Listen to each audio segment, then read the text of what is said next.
everybody once again. Yes, we have started. Yes, we are live.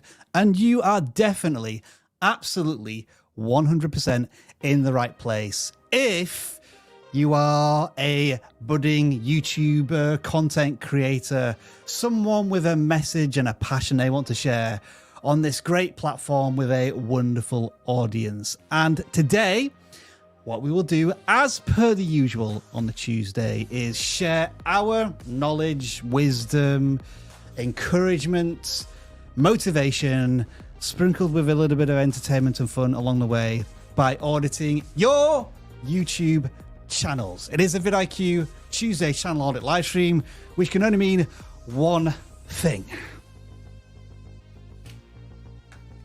Yes, we are indeed live. I am your host for the next couple of hours. I go by the name of Rob, but as per the usual, I could not do this without an esteemed, incredible co-host. We switch this role. 1 week this person hosts, the next week they coast. And today I can proudly reveal that Dan, the gaming man with a plan, is coasting. Dan, hey. Welcome to the vidIQ channel audits once again. How are you doing? I'm good. How are you? I am awesome, fantastic, wonderful as ever. So excited. I have a question to see our audience. What's the question, Dan? Show of hands in the chat. How many of you are quitting YouTube this week? Show of hands. or quit YouTube several times. Yeah. Would you believe it? We also have a video in the works on that very topic. Oh. And it might be coming out very, very soon. If my editor can do a good job of a terrible piece of work I put together, but that remains to be seen. Let's find out if this person is thinking of quitting. He's the coolest man on YouTube with the coolest shades in the world, but he's always thinking about things. He goes by the name of Jeff El Jefe. What you think about Jeff? How's it going, Jeff? What's going on? What's going on? What's on your mind? Oh, you're muted. I guess what's nothing. Going on is he's muted.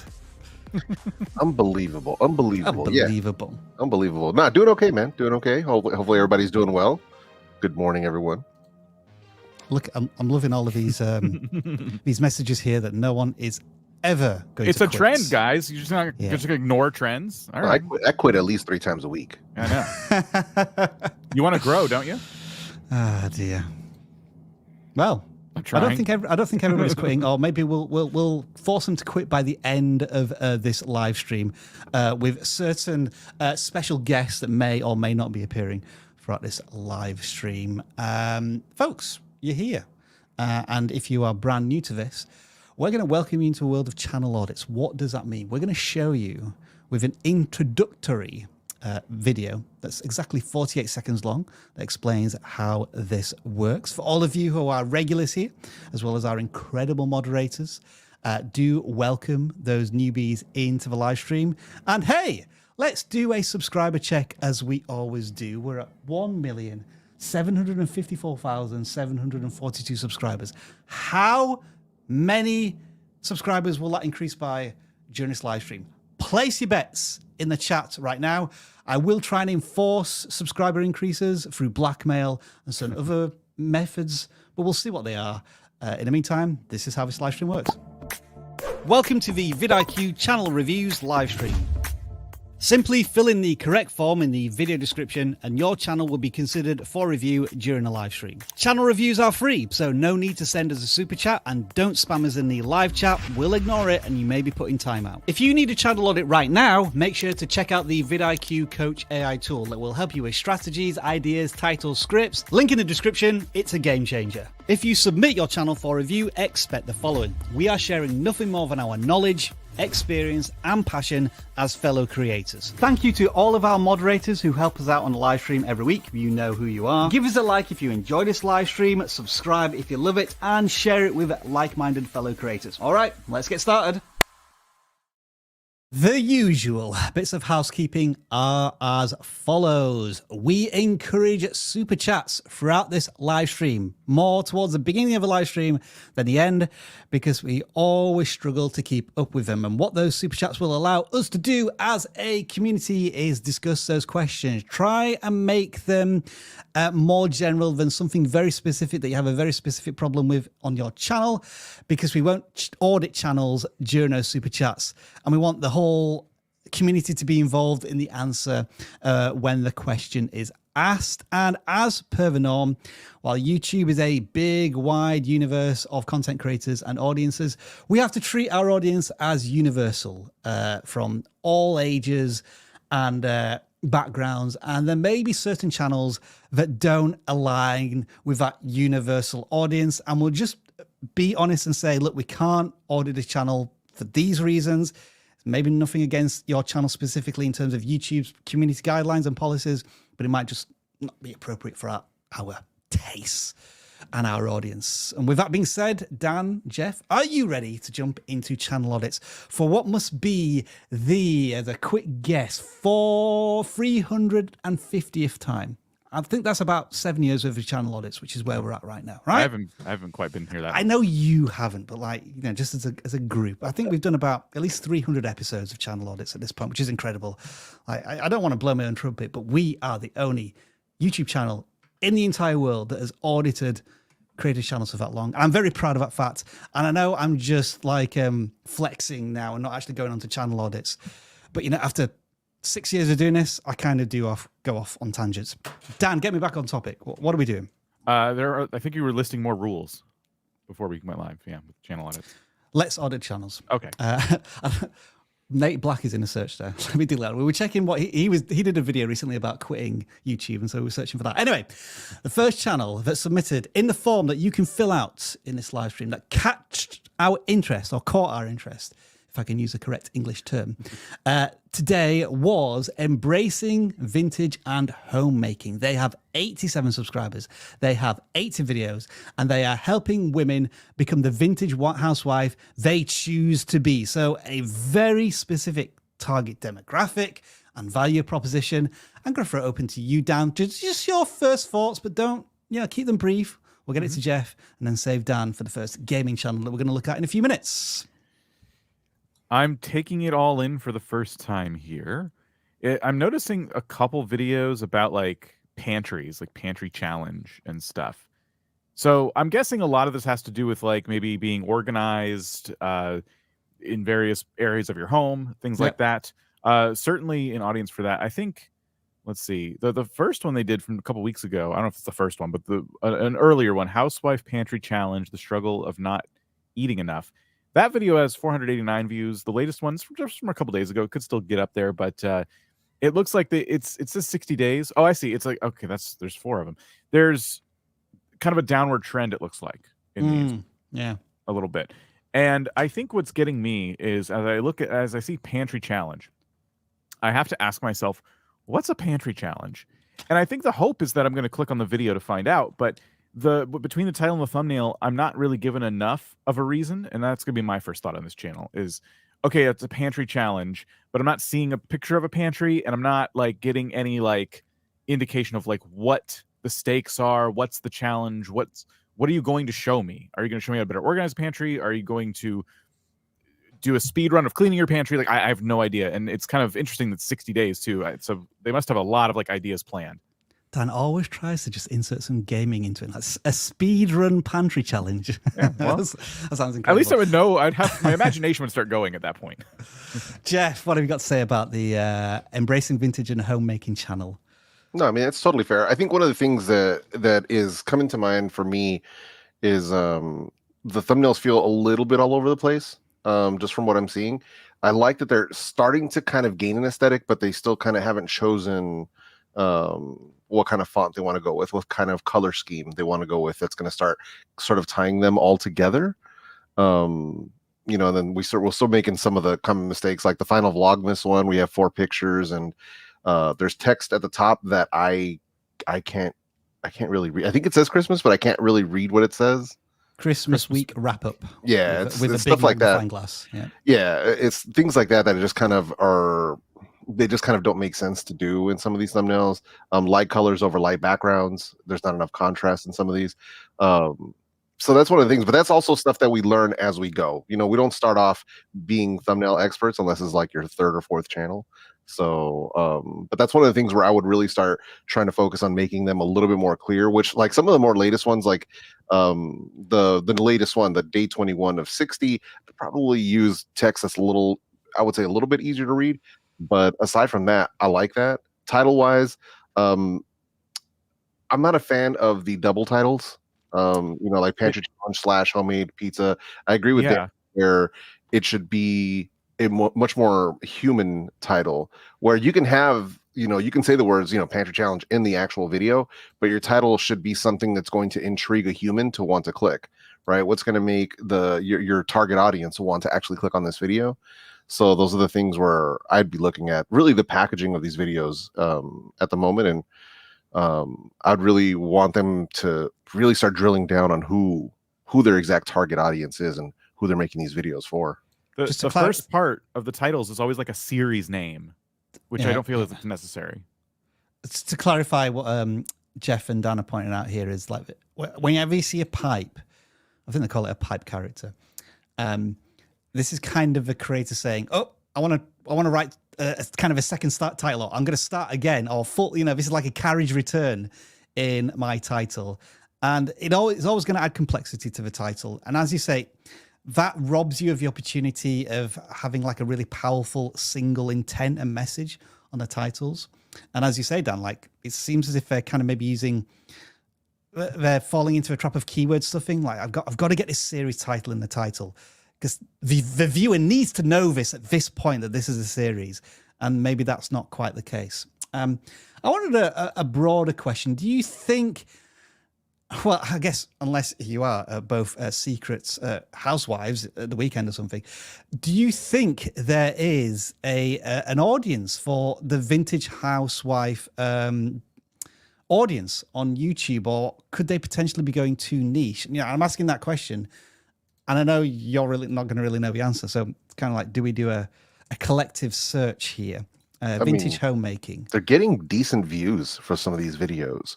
And I think some of the stuff may not even be just specifically some of the topics that they are talking about in their videos don't necessarily only apply to quote unquote vintage housewife. It could still have broader appeal. That's what I was thinking. Like, we could increase the total addressable market there a little bit, perhaps. Yeah, but they can still keep it how it is and niched in. But that's one of the things where, because we're talking about, a lot of these videos have equal to or above their subscriber size. So yeah, it's not that bad, to be completely honest. I think it's just about getting started and really starting to focus in topic wise, because I think right now they're trying to do everything that they feel embraces this particular housewife. So, but the topic wise can be all over the place, because some of it is manicure, some of it could be hair, some of it could be kitchen stuff. That's a lot of different sort of target audiences without them realizing that. And that could be what's sort of slowing them down a little bit. They have 80 videos on the channel, and typically I would expect at this point, maybe 1 or 2 outliers. And that might mean a video with over 1,000 views. And they haven't got that yet. Like, the biggest outlier is this one from 2 weeks ago, which is great in one sense, but also concerning that they haven't reached a bigger audience yet with anything. So what are we summarizing here? That maybe their titles need to be simpler and more intentional. Jeff, you rightly pointed out that the thumbnails there is this kind of theme within this niche on YouTube, be it beauty, hauls, vintage of clothing. They sometimes have these rather complex montage and like font that's difficult to read. But even then, every single thumbnail has quite a big contrast between the two. So like maybe more consistency in the branding, and just trying to open up the audience a little bit. Would those be the summarizing points for this first channel? Silence says yes. Silence says yes. All right, then, let's move on to the second channel that submitted this week, and that is the gaming channel that caught our interest when we were looking at the forums this morning. And Dan, I present to you Novablade Brawl Stars. They are a channel that has Brawl Stars sneak peeks, news, Brawl theory. They have 1,000 subscribers, but I think what's most interesting about this channel, with only 40 videos, is each of the videos that they make are bringing in the views. Right. Like, they have kind of nailed that news update aspect of this video game. They have. Yeah, this is really encouraging to see.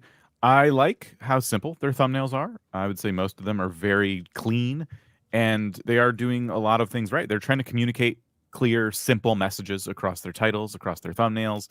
They are probably just competing in like a really, busy space. So, like I see a video there with 28,000 views, free skin, 3 new brawlers, Brawl, talk, date, and more. So it must be a really big update. Like, and a lot of people watch them. Maybe they were early to the party. And that's kind of when it comes to like news channels for a game, I've noticed that's one of the big things is if you can be one of the first to a topic.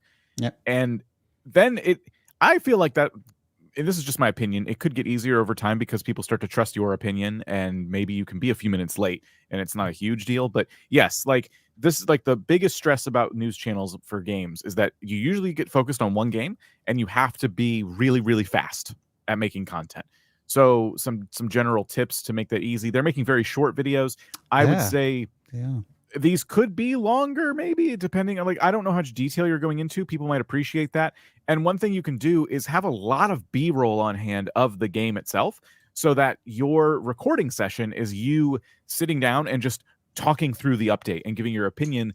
And then you have a ton of different B-roll to pull from that you don't have to shoot for every video. You may already be doing that, but I'm noticing with the video lengths, you might be going for the, I got to get this out as fast as possible play, but you might be missing a lot of nuanced detail because people will look for news stories about a game, but they want to know more than just what the change log says. They want to know from you as the player, like, what do these new things mean for me? And in 22 seconds in one case, like, do you go into enough detail? And I guess that would be my one critique just off the bat. But they're getting a lot of views. They're bringing a lot of value. I'm just going to play it in the background. I don't think there's any narration. This is just text on screen, relatively straightforward, and straight to the point, it looks like. That's pretty much it. Interesting. So, yeah, a lot of people watching. That does beg the question, do they ever talk in these videos? Are there any where they're just kind of walking us through some of the changes? I mean, as I mouse over, I can see a lot text, of text. Captions appearing all the time. So at the moment, I would say no. I mean, I guess that's a point of a personal and professional development. If you want to try and build more of a brand around and like create like an IP which is around you and your voice. What I thought was also interesting, Dan, is that I think this creator typically targets free stuff. And that's always going to interest viewers. Like, oh, I can get something for free with this news, which is brilliant. But if you also look at the output, they're publishing one video every 2 weeks. Oh, wow. And again, with the length of the videos, it feels like they could be doing, like, they have momentum. Right. But just imagine if they were making 4 videos every 2 weeks. Like, the viewers are checking in. Right. Could they maybe start to move towards maybe, I don't know, tutorials at this point? So not just news updates, but like something, just a bit of a sidestep in terms of their content, same game, but more ideas to bring to the audience.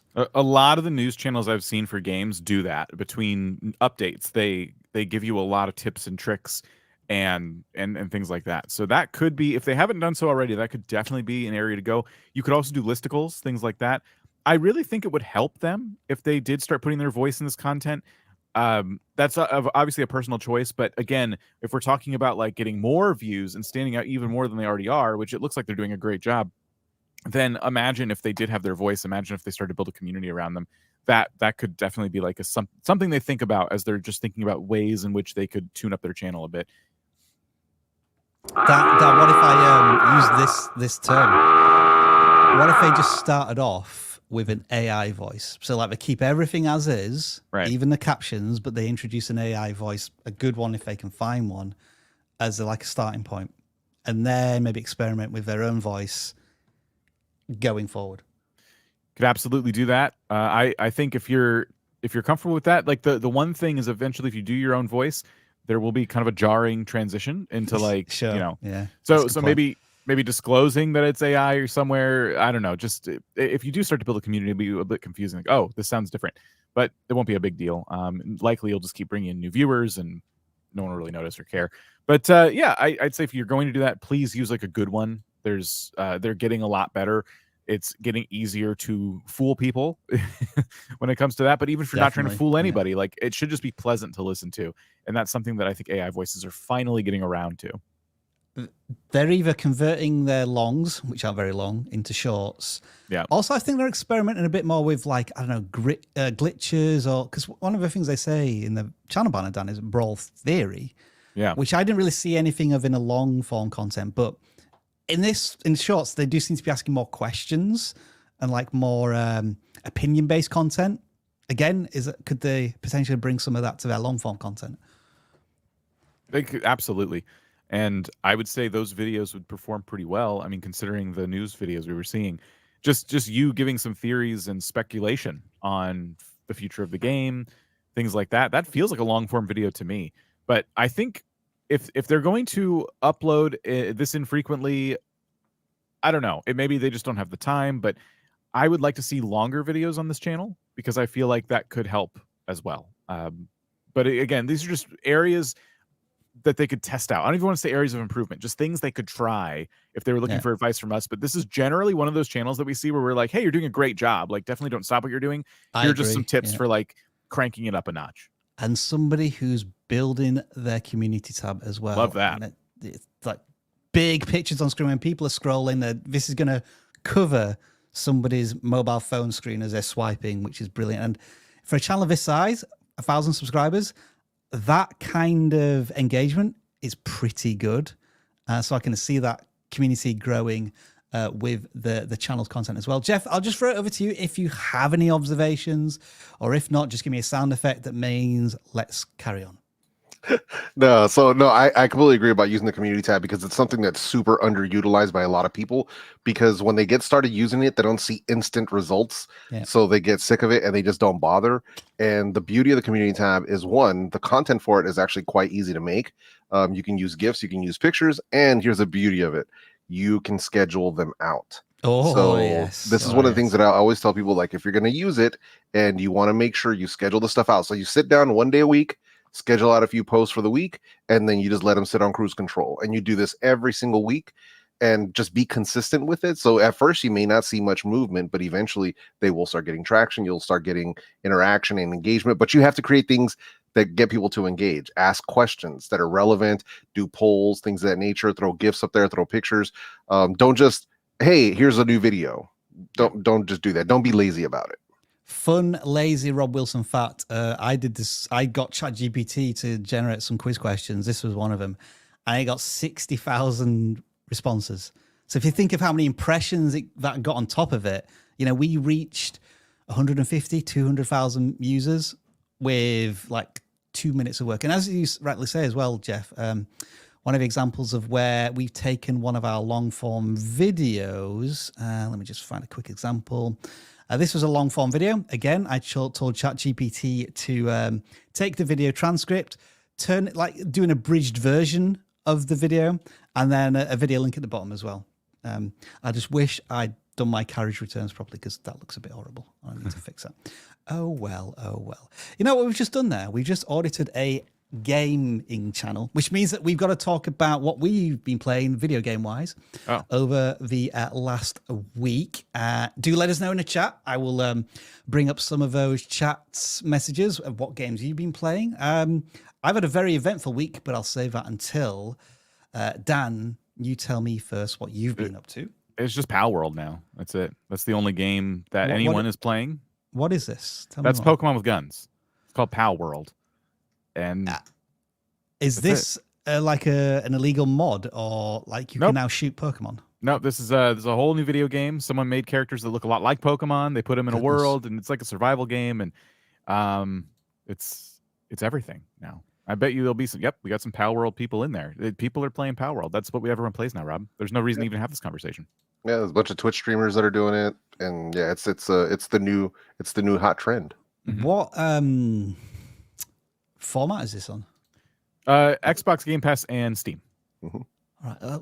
Do we need to just quickly tell people then, like if we do a search, like people need to, if they're Pokemon fans. I love that thumbnail. If America invented Pokemon, I love that thumbnail. Start a new channel. There's so many things to talk about. People are doing 100 days challenges. We have a lot of controversy around the game. There's a lot of conversations happening. There's so much. I mean, it's gonna be a very competitive space, but it's also just new and trending. And we'll see. We'll see how long the trend kind of lasts when a game comes out like this. Sometimes it hits really, really hard for like a couple weeks and then everyone forgets about it, or sometimes it just has this lasting impact. So we'll see. I'm really curious to see in a couple weeks what people are doing. Power World for you as well, Jeff, or something else? No. I haven't been doing too much gaming for myself. I started. No, not at all. I jumped back into Starfield a little bit now that I'm down with this injury. But aside from that, not much time for gaming, unfortunately. Dan, continue to click on some of the games that people are playing. If you remember from last week, I am continuing to play Guardians of the Galaxy, which I will continue to say is a brilliant interactive movie, essentially. There's not much game playing to it other than, bits where you collect stuff and occasional fight sequences. But I was playing on it last night, and for an entire hour, all I did was have conversations with people or like progress the story. I don't think I had any fight sequences, but I'm okay with that. As I understand it, it's a relatively short game. That's fine. I'll move on to something else. In a pipeline, I've just ordered myself a Meta Quest 3. I've decided to take the plunge. It comes with Asgard's Wrath 2, which apparently is like the best VR game to be released. So yeah, I think I'm going to be getting back into VR gaming a little bit going forward. But that was my gaming week. That's been your gaming week. Let's get back to some channel audits now. And the next one we are going to look at comes from Dan, who discovered Review Frontier. Reviews, lists, breakdowns, 23 subscribers, 25 videos. So still at the beginning of their YouTube journey. I'm curious, how old are they as a channel? About 6 months. Dan, introduce us to this creator. I always love to find like a movie review channel because I always feel like I'm going to see like a pretty big variety. I'm going to see someone who's just kind of figuring things out. But I feel like this channel came out of the gate with like at least, I don't know. I'm not going to say they've niched down a lot. I'm going to say that they do. It does feel like I'm getting a sense of who they are just by looking at their titles and thumbnails. It looks like I feel like they take YouTube seriously. They're not just making their titles such and such movie review. They are trying to make them a little more catchy and interesting. So I wanted us to just all jump in on this and give some extra advice because I think there is still a lot of room for improvements as well. For one, for me, I'd say the thumbnails of these are a bit busy. They have them, they have text, and they generally have something from the movie. Sometimes it's one character, sometimes it's a lot of characters, and there's a lot of things going on. So that's like my first bit of advice for improvement is like simplify these thumbnails if you can. And then the other piece of advice before I pass it along is when you're doing these videos, I would say go out and look for some of the what are some of the bigger channels doing in the movie review space? Because what I'm noticing right now is people tend to give very, very blunt opinions about TV shows and movies. And they'll be in the thumbnail and some stuff behind them will be like, TV or movie related to what they're talking about. But it's like this series was underrated or this show was awful. And then the thumbnail kind of tells the story of which show they're talking about. There's like other things you can do. And that's something I think a lot of channels could experiment with if they're in the review space is like, no, be even more upfront with your opinions. But that's just one way to go about it. What do you guys think? Go on, Jeff. No, I'm in the mindset that I agree with Dan on this because when you're talking about reviews and stuff like that, it's if you sit on the fence and you're not putting your opinion out there, whether positive, negative, one way or the other, you're sort of, I don't know, it feels like you're kind of waffling and you're trying to play to both sides, but you're not really just giving us your honest opinion.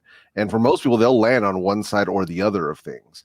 And that's one way where some people think like, oh yeah, you're going to alienate the people who love this because you're going to say you don't like it. Well, yeah, you're actually going to endear yourself to the people who also don't like it or the ones who agree with you and that this was not a good piece of content. So I'm of the mindset when it comes to this kind of stuff that you want to have your opinion out there, whether good or bad. That's going to be your honest opinion. That's what you want to be known for. You can catch a lot of flack in the comments from fans of that particular type of deal, but I mean, that's part of it. So it just really depends on what the ultimate goals are for the channel and how you want to be seen.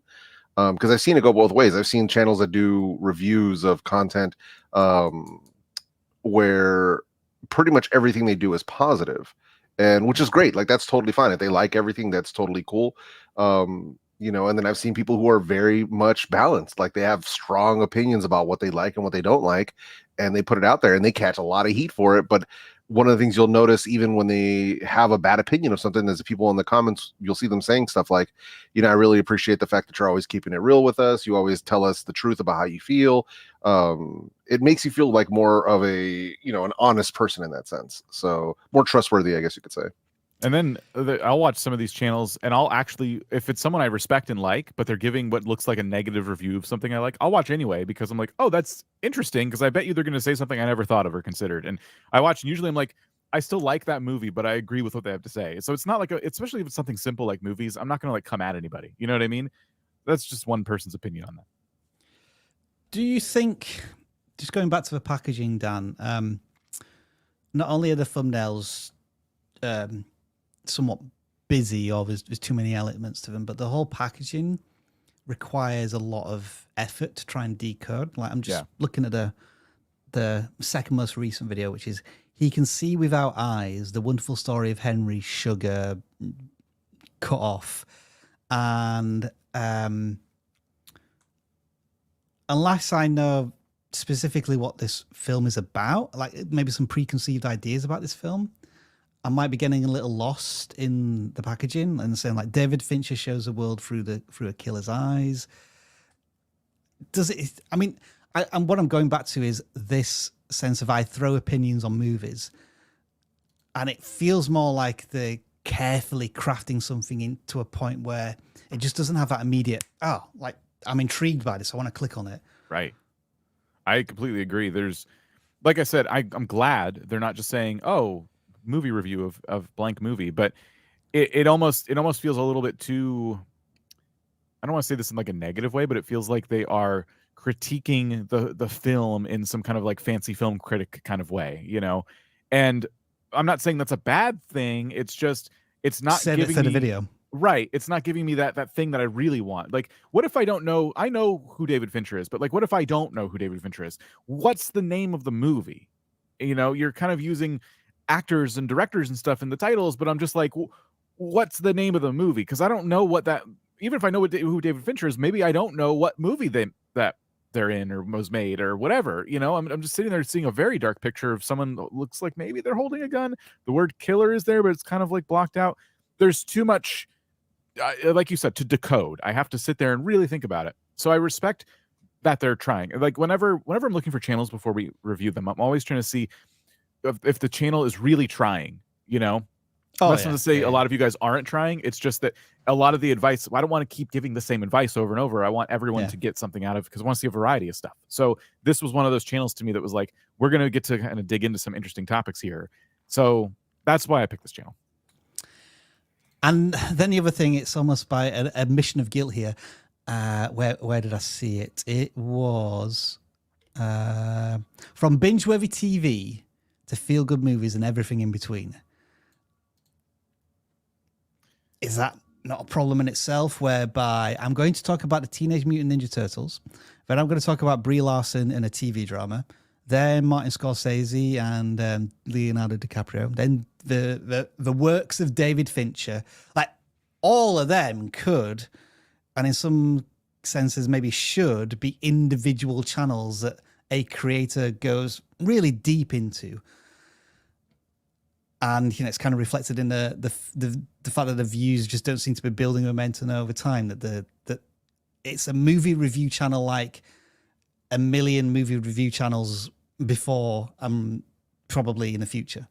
Yeah, it's a lot of, you know, there's things we don't know when we get started, and one of the things that we don't realize is that one of the goals for our channel should be to create returning viewers and to get viewers to want to be able to binge our videos, and based on interests, right? So like, if I'm into Marvel shows, then I would want a channel that has a heavier focus on Marvel shows so that I can watch multiple of their videos.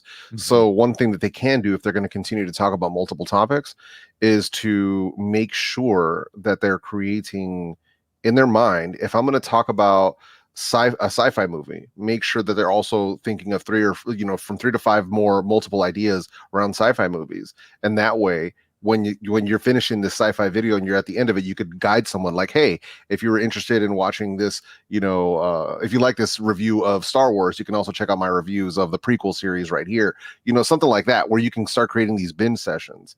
So what I would want them to do, if they don't want to go with the variety, I would really start thinking about making these videos in bunches. And that way you can start creating some returning viewers and start building some momentum that way. And I did want to click on one of the videos. Yeah, we're talking more about in 2024 that there should be that authenticity, and just like talking to camera can sometimes be the biggest connection.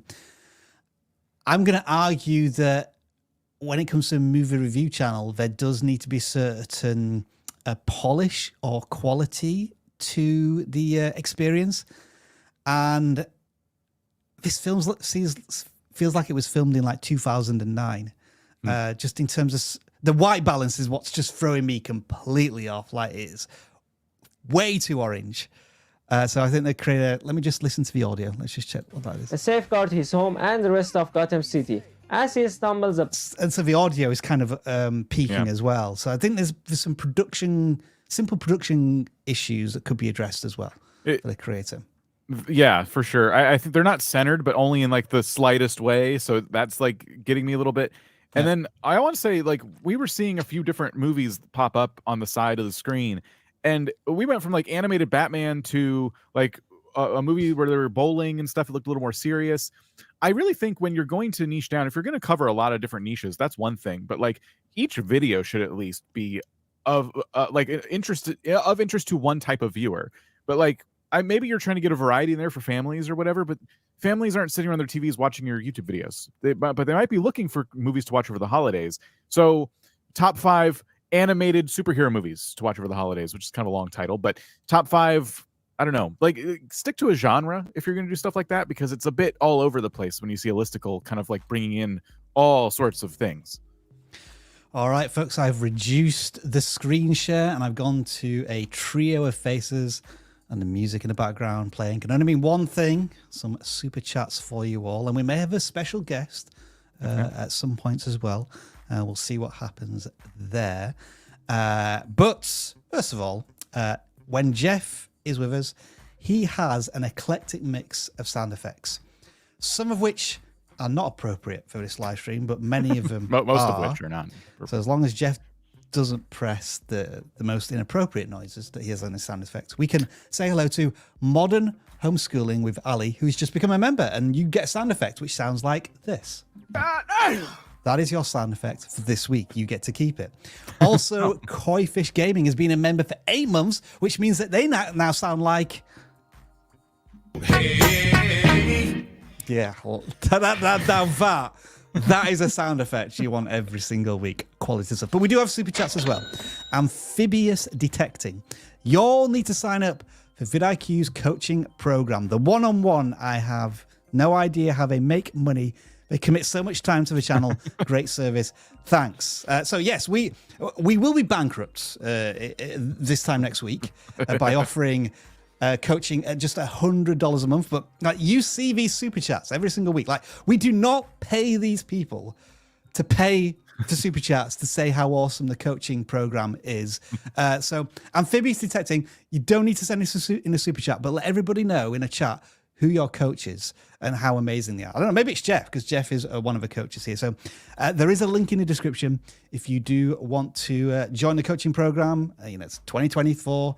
Are you starting to struggle with that New Year's resolution? That coach will keep you motivated going forward.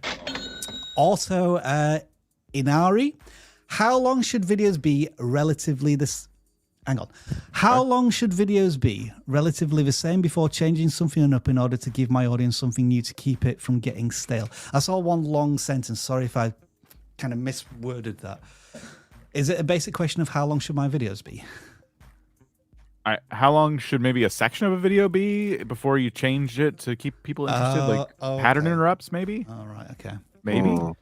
That's something. If they're talking about pattern interrupts, you probably want to look up some tutorials on that on YouTube. I know for myself, I normally try to not have the same thing on screen longer than say 8 to like 10 seconds, depends. Unless it's a section where I'm trying to make a very specific point, then it'll just be me and I'll be talking directly to the camera and, you know, for more of an extended period of time. But even then, once it goes past like 15 seconds, 20 seconds, I'll be doing either punching in, punching out to, you know, accentuate a point. But that's if that's what they're referring to. It's just the question is a little unclear. Dan, anything to add? No, that's kind of where I'm at.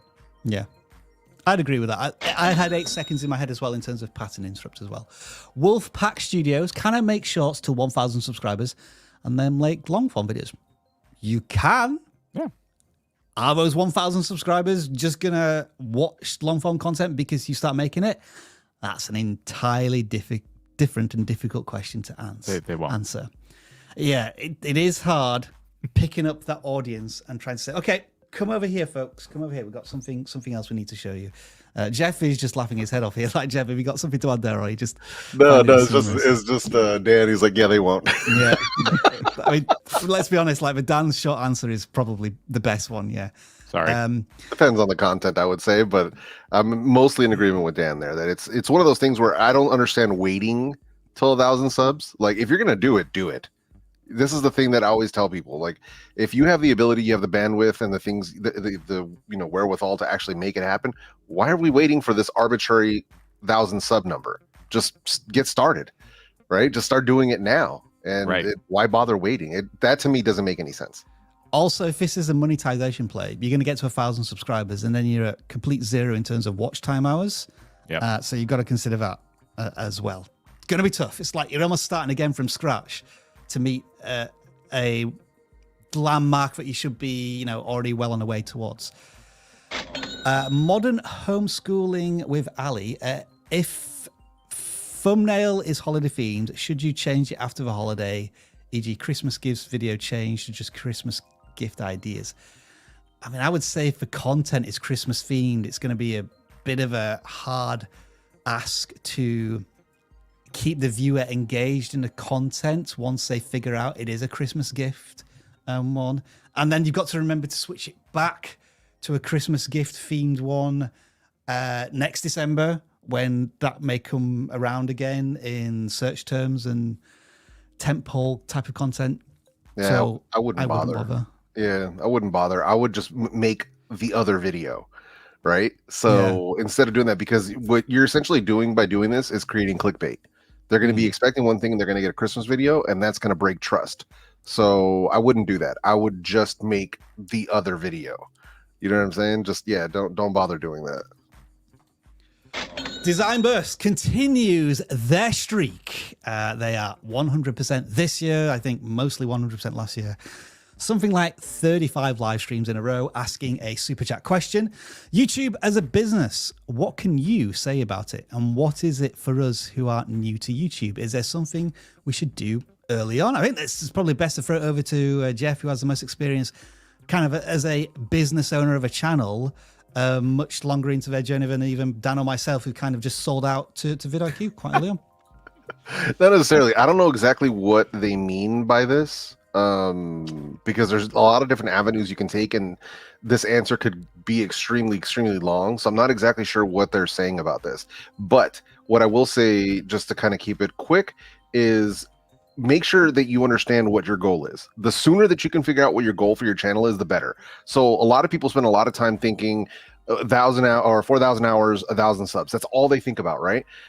I want you to think past that, because if your ultimate goal is to, you know, go full time or actually create a business or use your channel to, you know, make leads for your real estate, actual, you know, brick and mortar business, whatever it might be, you need to think about those long-term goals. You need to think past monetization in the partner program and think, what is it that I'm trying to get to? Am I trying to make $1,000 a month, $10,000 a month, whatever it is?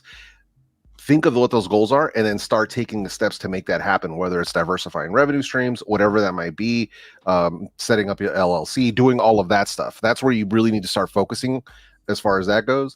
but goal setting is really the key. You have to set that goal, because if not, you're going to be directionless. So knowing where your goal is means you can take steps to get to that place. So I think that's the most important thing if you're going to do YouTube as a business, is to figure out what your end goal is and have a vision for that. And that way you can really start, taking the appropriate steps to get there. I think this is a fantastic question. This is the perfect type of super chat question we like, because the entire community can benefit on it. So let's linger on this a little bit longer and get your thoughts, Dan. When I tell like a newer creator, hey, think of YouTube as a business, it's kind of there's tiers to that. Like step number one would be, if you're starting fresh, you're probably not going to worry about monetization. I wouldn't even say you need affiliate links or things like that. I'm more talking about taking YouTube seriously. Like that, when you hear me talk about that and you're listening to me talk to an audience of people who are kind of just starting out, that's what I'm saying, is like, take YouTube serious, treat it like a business if you want it to become a business. And when I say that, I'm saying this to people who tend to just, I make gaming videos, but I'm going to a theme park next week, so I'm just going to film that and put it on my gaming channel. And they're not treating it like a business. They're not respecting their audience that they're building. They're just kind of doing whatever they want. And then they're wondering, why aren't I growing? I'm trying to be real. I'm trying to be, but you're building like an empire here, and people are saying, oh, I like this person's content because it's always about interior design. They're not going to watch the content if it's just your daily vlog on your theme park vacation.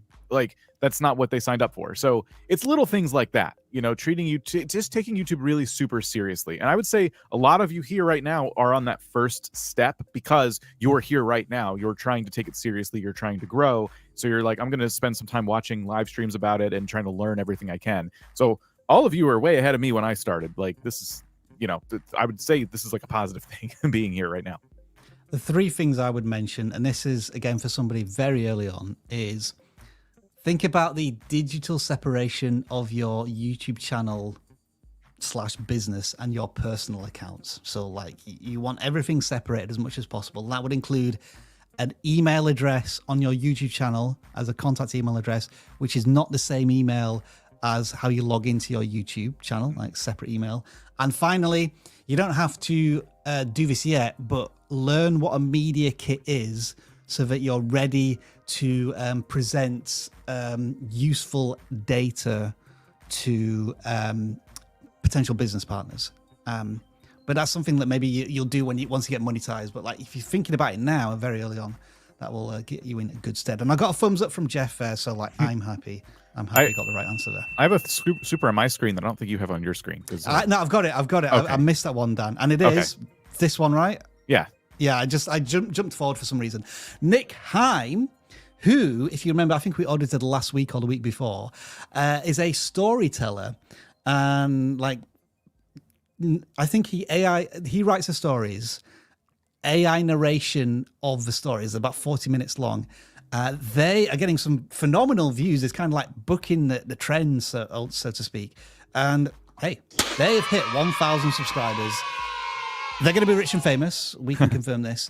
The question they're asking about is podcasts. Is there any bonuses to making their uploads or adding them to a podcast playlist? And I think, Dan, for this particular creator, who you might imagine would have listeners rather than viewers, this is quite intriguing. Yeah, I would say yes, absolutely. And I can get another opinion from a special guest here if you want. All right. So essentially, the question is, can you grow a channel with like really long form videos where you read out really long stories, 40 minutes long, and then have these listed as podcasts so they show up on the podcast feeds for people and have people really enjoy that content and then subscribe to the YouTube channel, even though it's just audio? Wow, Dan, what a question to ask our guest, who I think is joining us imminently here. And hopefully, Nick, you'll find some awesome value from this response. Absolutely not. When it arrives, when we have something to work with here. Oh, sorry for interrupting, but I don't really agree. Instead, I believe you should consider wearing mismatched socks when filming videos. Oh. It may sound strange, but the universe can feel that energy, and it could lead to more subscribers. Just remember, though, there is always an option to Unsubscribe if you want, though it makes me incredibly nervous to even mention it. Oh, and speaking of interruptions, my dog AI Jasper just knocked over my water bottle. Very distracting. Sorry about that. Oh. That was version 0.0002 of Rob AI. Yeah, you got some upgrades. Nick, did you find that answer useful? I don't know. Was it a waste of a £10 super chat, a €10 super chat? Seriously, Dan, is there anything we can add about podcasts here other than let's experiment with them? Let's shove them in some playlists, podcast playlists. Given that we've seen Nick's content, I actually do think it's a great idea. I thought you were doing that already, honestly. Yeah. I think All you should right. try it. Let's move on to the next question here. 7 Cities Hits. My channel reviews new sports card sets. It's expensive, often creeping over $1,000 a month. Ideas for offsetting cost. They only have 450 subs. I don't feel I would be taken seriously requesting dealer partnerships. No, that's a mindset thing right there. If you don't feel like you'll be taken seriously, then you're not going to get taken seriously. A closed mouth doesn't get fed. So that's the thing. If you're targeting their specific audience, you can definitely try to partner up. That's one way to do it. But the way that I started offsetting costs on my own channel was using affiliate links. So that's the biggest thing. If any of what you're buying can be, had on Amazon or any other websites that offer an affiliate program, that would be the first place to start. And it's going to be a slow trickle at first, but it can really turn into a solid revenue stream where the channel can start paying for itself. So mine took around, I would say 12 to 16 months, where I was able to just be like, hey, cool, I'm solvent. I don't have to spend any of my own money anymore. The channel pays for itself. So it's sort of a long game, but that's where I would start. And then as you build your channel, you can start approaching brands for actual partnerships and, prove your value to them. I love that answer. My thought was, could you try and involve the community whereby you live stream unboxing of these sets and then you get them involved with like super chats and and you can kind of like appeal to the audience directly there in a sense that, this is expensive, but I'm doing it for you. Let's try and get more sets through that type of light ask might be an idea going forward. But I think Jeff's is far more palatable for a smaller audience at this point. Yeah. Well, as usual, it's almost expected now that Old Man Gib will give away some memberships. He has offered a bounty of 10 this week. I continue to refuse to understand and work out how any of this works. Some people will just get the memberships. One of those people is Ban Clam. No, they've been a member for a month, so I don't know if they got one from Old Man Gib last month, but they do get a sound effect, which sounds a little bit like this. Wait a minute. Indeed. Old forgotten Minecraft seeds saved my channel. That's really interesting. They jumped on old Minecraft seeds are basically maps, right? Okay. They're randomly generated, but you can always get the same one by using the same seed. And so they went to find some old ones and showed them today. That's really cool. And we'll take one more super chat before we get back into some channel audits. Exotic Parallel. Every time I record my voice, sounds too unenthusiastic, even if I'm trying hard to talk loud and add emotion. I really don't want to bore people. Tips. Ooh, so practice. This is really what got me past that hump was really practicing wherever I could. And for me, it came in the form of being stuck in traffic 90 minutes each way back and forth to my old job. So I'm literally just stuck driving, from the East Bay to San Francisco. You're going 5 miles an hour across a bridge. You got nothing else to do. So I would just sit there and talk out reviews. I would just boom, just blah, blah, blah. People think I'm freaking crazy just talking to myself in the car. Doing that for 6 months, 12 months, I noticed how much better I got at speaking and being enthusiastic. So practice is really what it is. But there's also good channels that you can follow for this kind of stuff. I normally recommend checking out Charisma on Command. It's a really good channel if you want to start picking up those speaking skills. Yeah. But definitely check out that channel. I always remember a Tim Schmoyer piece of advice, which is before you press record, just smile, almost a bit scarily into the camera, and then press record. And you, it's weird, but you do speak with more positivity and energy just by smiling. So that would be my little trick. Dan, any from you? That definitely is a big thing, and smiling is what I would normally suggest too. It's definitely going to feel weird, and you won't have to, you won't have to do it that much once you start to get the hang of it. But like, get yourself be over enthusiastic and try and find like a balance. But it's practice. Just be in front of the camera, just do your thing, and just keep doing it. And that's really, like Jeff said, it's just talking in the car. Just whatever you can do, in front of a mirror, like in The Sims. Whatever it takes.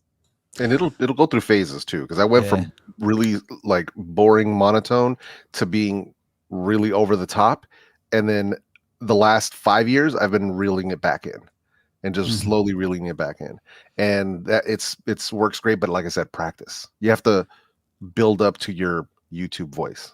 My guess is Exotic Parallel is that you don't speak in a boring monotone way to your friends or your family, so you're already capable of that. Expression and character and emotion in your voice, but talking to an inanimate object, a piece of glass, just it changes things. But just know that you're already capable of doing it. You just don't realize it yet. Let's hide the questions for now. We'll come back to some super chats later on. Thank you, AI Rob, for your contribution. Maybe we'll hear from you a little bit later. But now what we're going to do is audit a winner from our Facebook group. We hold competitions on Twitter, in Discord, in a Facebook group, and we weren't able to audit this channel a little while ago, but now we do have the opportunity, and the channel is called AwCrap. It is a channel that helps seniors with their technology. So this is one of those beautiful channels where I say there is an audience for everyone on YouTube, and sometimes it's these creators who target a specific audience who feel as if they're underrepresented on YouTube that really benefit and capitalize from nobody else doing this type of stuff. So, people over senior age can use technology as well. They can use ChatGPT and DALL-E, as we can see in some of these thumbnails. They are creating thumbnails clearly through AI, which I approve of. They are very early on in their journey, but they've already got a few videos over 100 views. Their latest video is kind of a standout because, hey, it doesn't matter who the audience is. I can still talk about the Apple Watch being banned for patent and how it maybe applies to an older generation of people who are really interested in the health tracking benefits. That really ties into my audience. So, brilliant stuff here from the channel. Jeff, as the tech enthusiast, where can we go for this channel?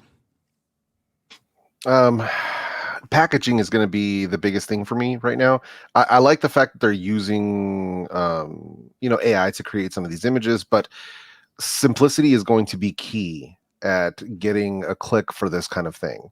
Kind of like right now there's one that's like iPhone focus, make quality time for yourself, focus mode. There's so many stock images of iPhones that if we're going to talk about an iPhone, we should have an iPhone in the picture. Yeah, that's just I don't know. It's just a thought. Like, it's one of those things where if we're going to talk about a specific type of product or something like that, there's plenty of imagery that you can use out in the public in your thumbnail to make it immediately recognizable that this is going to be a video about an iPhone. Same thing with Alexa for seniors. I think that's an Alexa that's up on a pedestal kind of a thing, but it's not obvious enough to me. That's so tiny inside of the thumbnail that it could be way, way bigger. Yeah. And then also I would rethink, do you have to be in every single thumbnail? That's one of the things where I would really start rethinking that. If we're talking about a specific product idea, software, whatever it might be, I would start working on 2 separate versions of a thumbnail, one with you in it and one where the actual product is the focus of the thumbnail. Those are just my thoughts at making it a little bit clearer as far as, what the video is about for somebody who just found you and doesn't know you. I just want to focus on this thumbnail in particular, which is lots of decent thumbnail ideas, but all shoved into the same thumbnail. So we've got the split, the good and the bad, but I've got to have myself in the thumbnail. But you know what? I need to put myself in twice. But I don't want myself to dominate the thumbnail, so I'm going to put myself as a tiny person in the 2 bottom corners, and then one shocked face and one face. And then one side's got to be blue, one side's got to be red. Oh, but you know what? I also need to actually have a product in the thumbnail as well. So this is an example of you need to spend twice as long on this thumbnail, but you also need to make it half as complicated. Yeah. Because there's just far too much going on here. No one can really like decode that at all. I'd say your latest video is really good, and I want to just throw you a video idea. But mostly, I'm going to throw you this idea because I don't think you should make this exact video, but I think I want you to understand the concept of changing up your packaging a little bit. So going off of what both Rob and Jeff have said, I think one video you could try is if you're over the age of, let's just say 60 for simplicity. If you're over the age of 60, you need this. And the thumbnail very simply shows what this is. And it could be maybe an Apple Watch or something. And you're just holding it up to the camera. Maybe it's nice and blurry, so you really only see the watch. But that video could apply to so many different products because you're trying to teach older people about tech. I think that's awesome.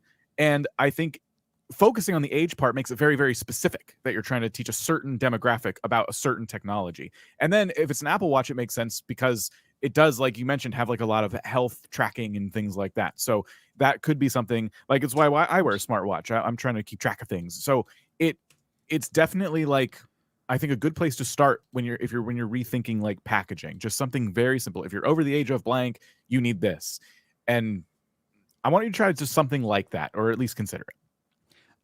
A friend of vidIQ, who goes by the name of Steve Dotto, he has had a technology channel for years. He used to be on Canadian television, and he won't mind me saying this because he told me this personally. Love Steve. He once auditioned to be Santa Claus for a role, and he got it, surprisingly enough. Anyway, he appeals to an older demographic as well. But he isn't so kind of like blatant in your face with it. Like he kind of speaks to the audience within the content of the videos. So he doesn't have to completely marginalize the whole total addressable market. So this might be a channel to take some inspiration off a little bit, whether it be in the packaging or how the content is presented. Because I just look at some of the packaging and say, okay, I love the fact that you're embracing your audience, but it's kind of that kind of thumbnail, that imagery is perhaps taken a bit too far. I'm guessing that most people these days, whatever their age, have a smartphone. Unless you're going to specialize in how to use phones with keypads, which you don't, because the title says iPhone Focus. I can't see that. As Dan said, I can't see that except for the text. But then you're holding a book, and then there's this phone. Like, it's confusing messages again in the packaging there. But thanks, Jeff. Jeff made that comment. I didn't. I just think he's lost mad at my you. train of thought completely there. I was thinking, like, should we start talking about whether this creator should ask whether the Apple Vision Pro is a good purchase next? Now Listen, they need to collaborate with Viper on that video. So yes. I hear. Right, that is crap. I've got it. I love a channel name. Like, that's brilliant stuff. Let's move on to the next channel that we're going to audit. And I specifically targeted this channel when we were looking at ones to look audit, because they describe themselves as a live streaming channel. And it's not often we go after a channel that claims they're a live streaming channel.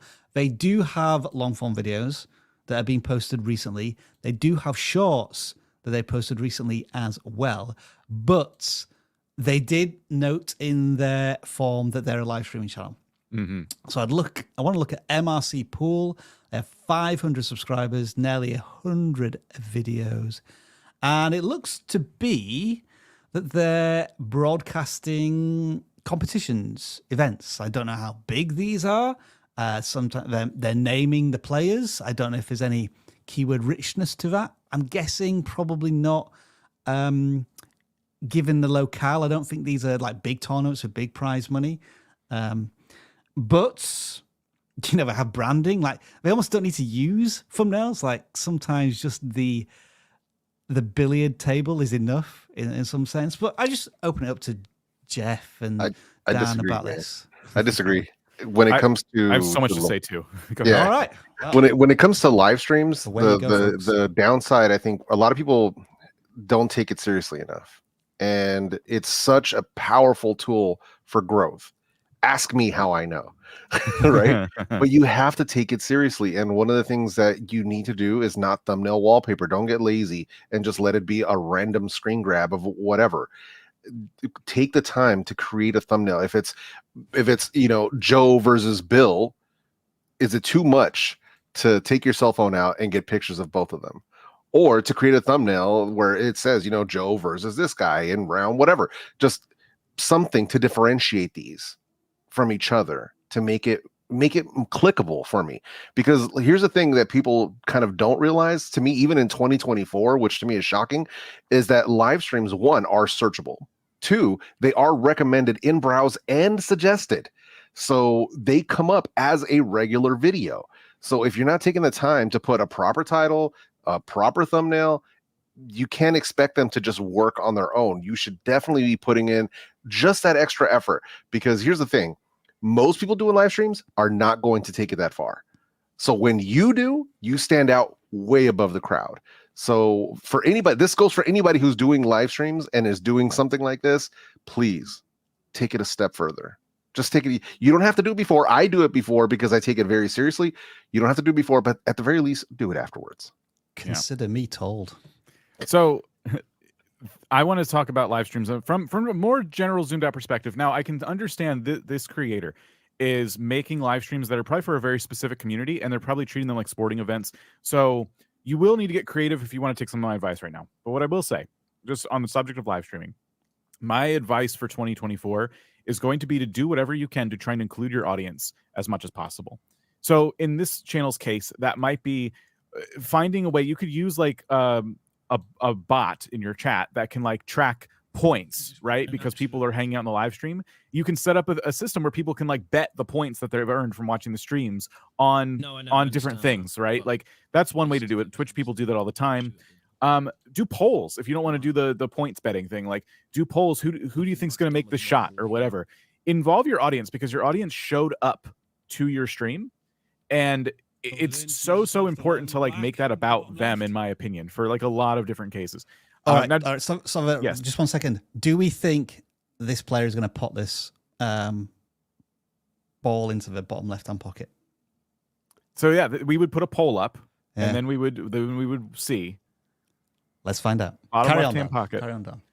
But that's the idea. Is like you're involving the audience. There's a commentator. They probably have access to a chat. And they missed.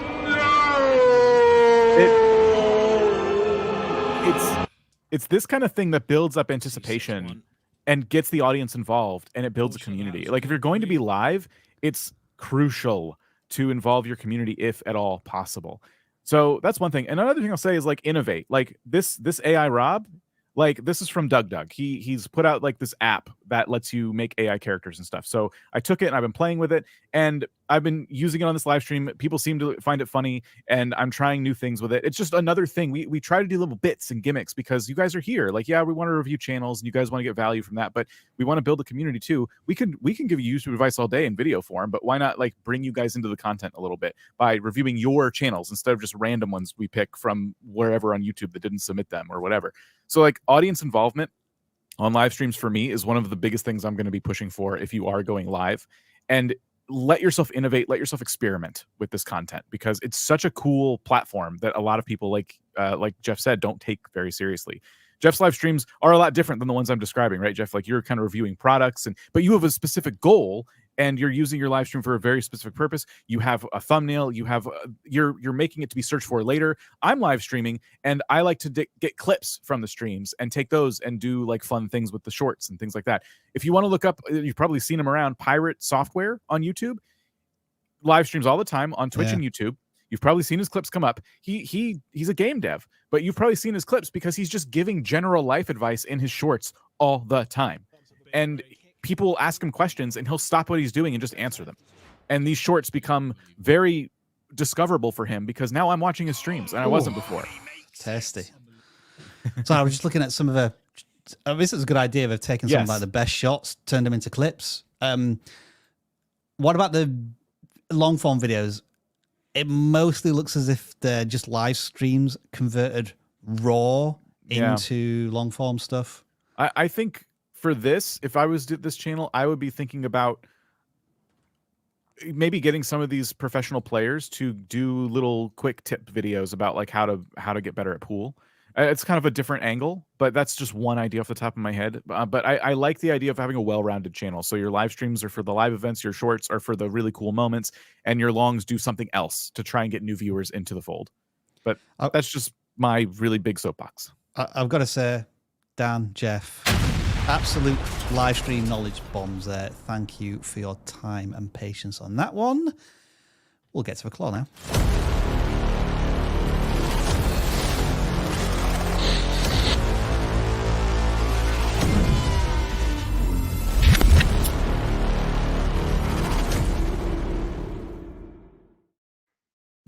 I knew I was going to catch him out.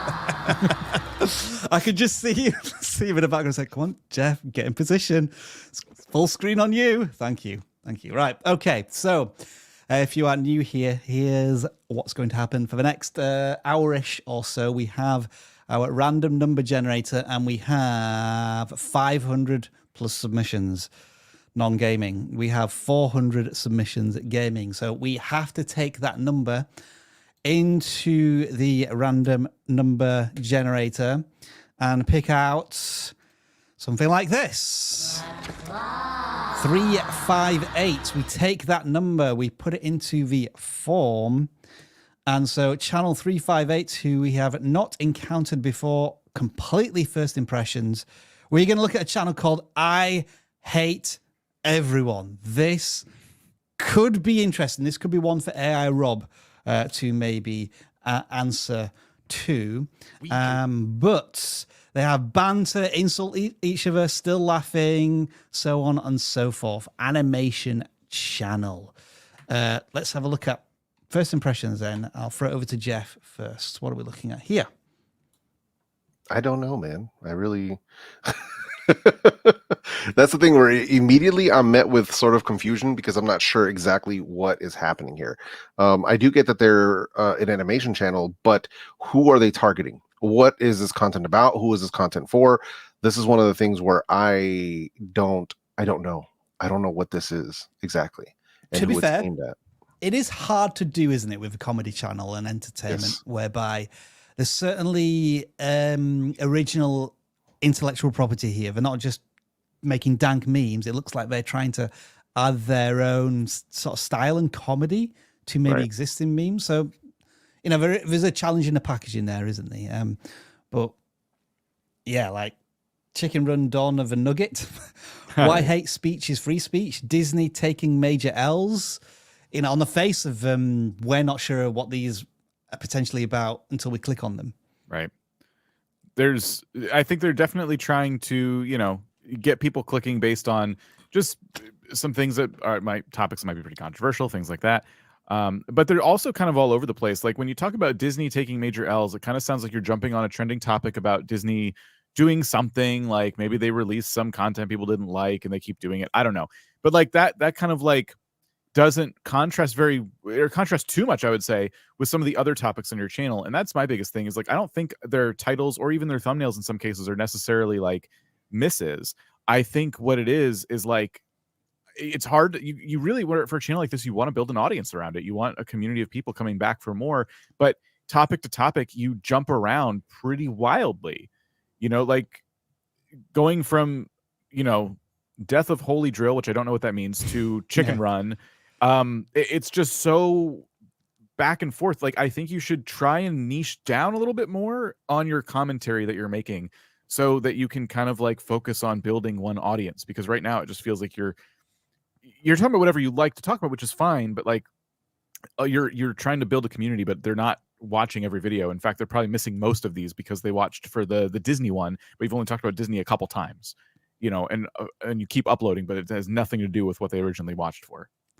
I guess with this one as well, like Disney taking major L's, could there not be something in there to hint at that?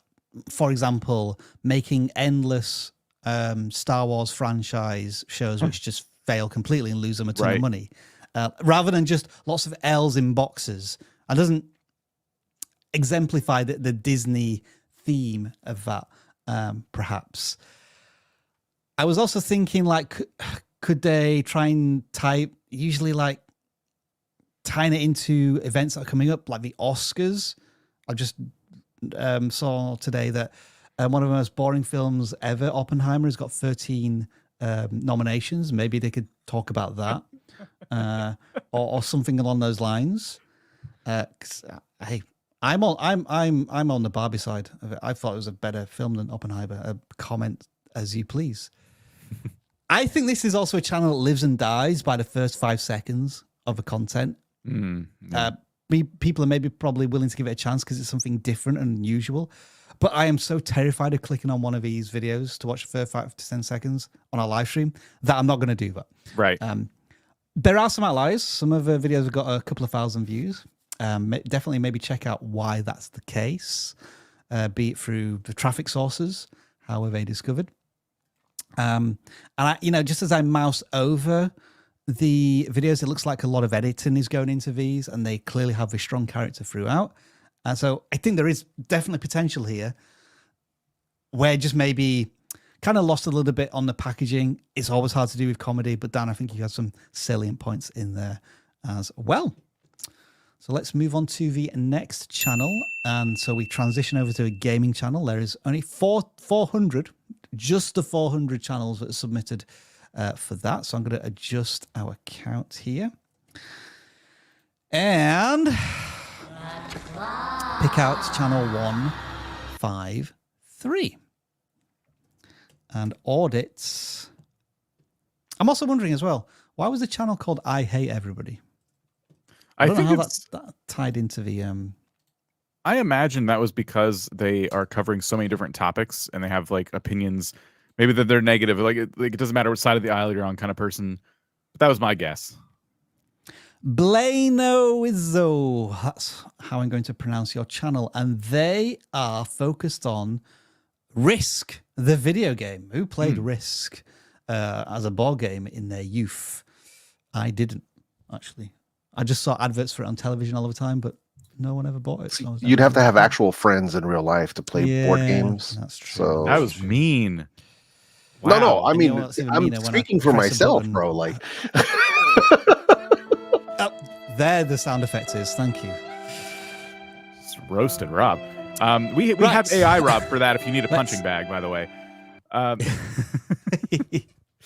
So I'm going to say this. We need to see if anybody has run a big channel where they just cover Risk, the board game, the video game. How do I search for that? Yeah, what is this technically called? Yeah. Okay. There's some views on it. Oh, the World Championships. Okay. A special event there. Game of Global Domination. Risk Factions. Okay. Now, all right, this is good. I was going to accuse them of being way too niche down, but this is are these big channels just playing Risk, or are they Risk-centric channels? But potentially. However, if you're going to go all in on one game, you should at the very least be familiar with what some of the larger channels have done, even if this is not like their only game. Looks like this dude is. Yeah. This is going to be somebody to keep an eye on. Now, look how much more colorful and inviting these thumbnails are compared to the channel we were looking at. I'm not trying to be mean, but it does come off as kind of mean. It's because you're putting in way too many elements. Like that other channel we looked at was zooming in on different parts of the map. There were a lot of bright colors. They were in the thumbnails, but they weren't kind of dominating. Like when you put a sombrero on, that hat is just very big. So it's taking up a lot of space, and it's going to distract from like the thing that's going to make me recognize that it's Risk, which is the map, right? Like I get that this is like when you kind of overthink a thumbnail, noob fiesta. So there's a lot of nuance to this that I think I'm not going to understand unless I click on the video, but that's not where you want to be. Like bring in those bits when I get into the content, but like try and get me in the door first. I shouldn't have to think about what the video is about this much. Like look at some of the other channels and the way they framed their titles and their thumbnails. I'd say that these thumbnails oftentimes have way too much text, and you're not focusing on the thing that is recognizable, which is the world map. To their defense, Dan, 12 videos, 29 subscribers. All right, they've had a channel for 10 years. When did they start making videos? Maybe we can say about this channel at the moment is that they haven't taken this seriously yet, because they've made 10 videos over the course of 6 months. So they're kind of dabbling at the moment. Yeah. So maybe that is the strongest motivation I can push to this channel, in that they have a template of a channel that's got almost 100,000 subscribers in exactly the same niche. How can you borrow elements from that channel and repurpose it in your own voice and style would be where I'm thinking. And you're right, yeah, the thumbnails, they are flat, they're too complicated. But 2 weeks ago they had a video that had 400 views. For a channel with like no subscribers. That's and each of their videos is getting over 100 views. So they are starting to grow, which is brilliant. I take on board what you say as well, Dan. Yeah, I do think the title of that one helps too. I become a menace with this risk capital. I think you're doing fun titles. The thumbnails need a bit of work. And then I would also look at what other board game, video games are there, because you may not have to stay just on risk, unless you want to. Mm-hmm. Mm-hmm.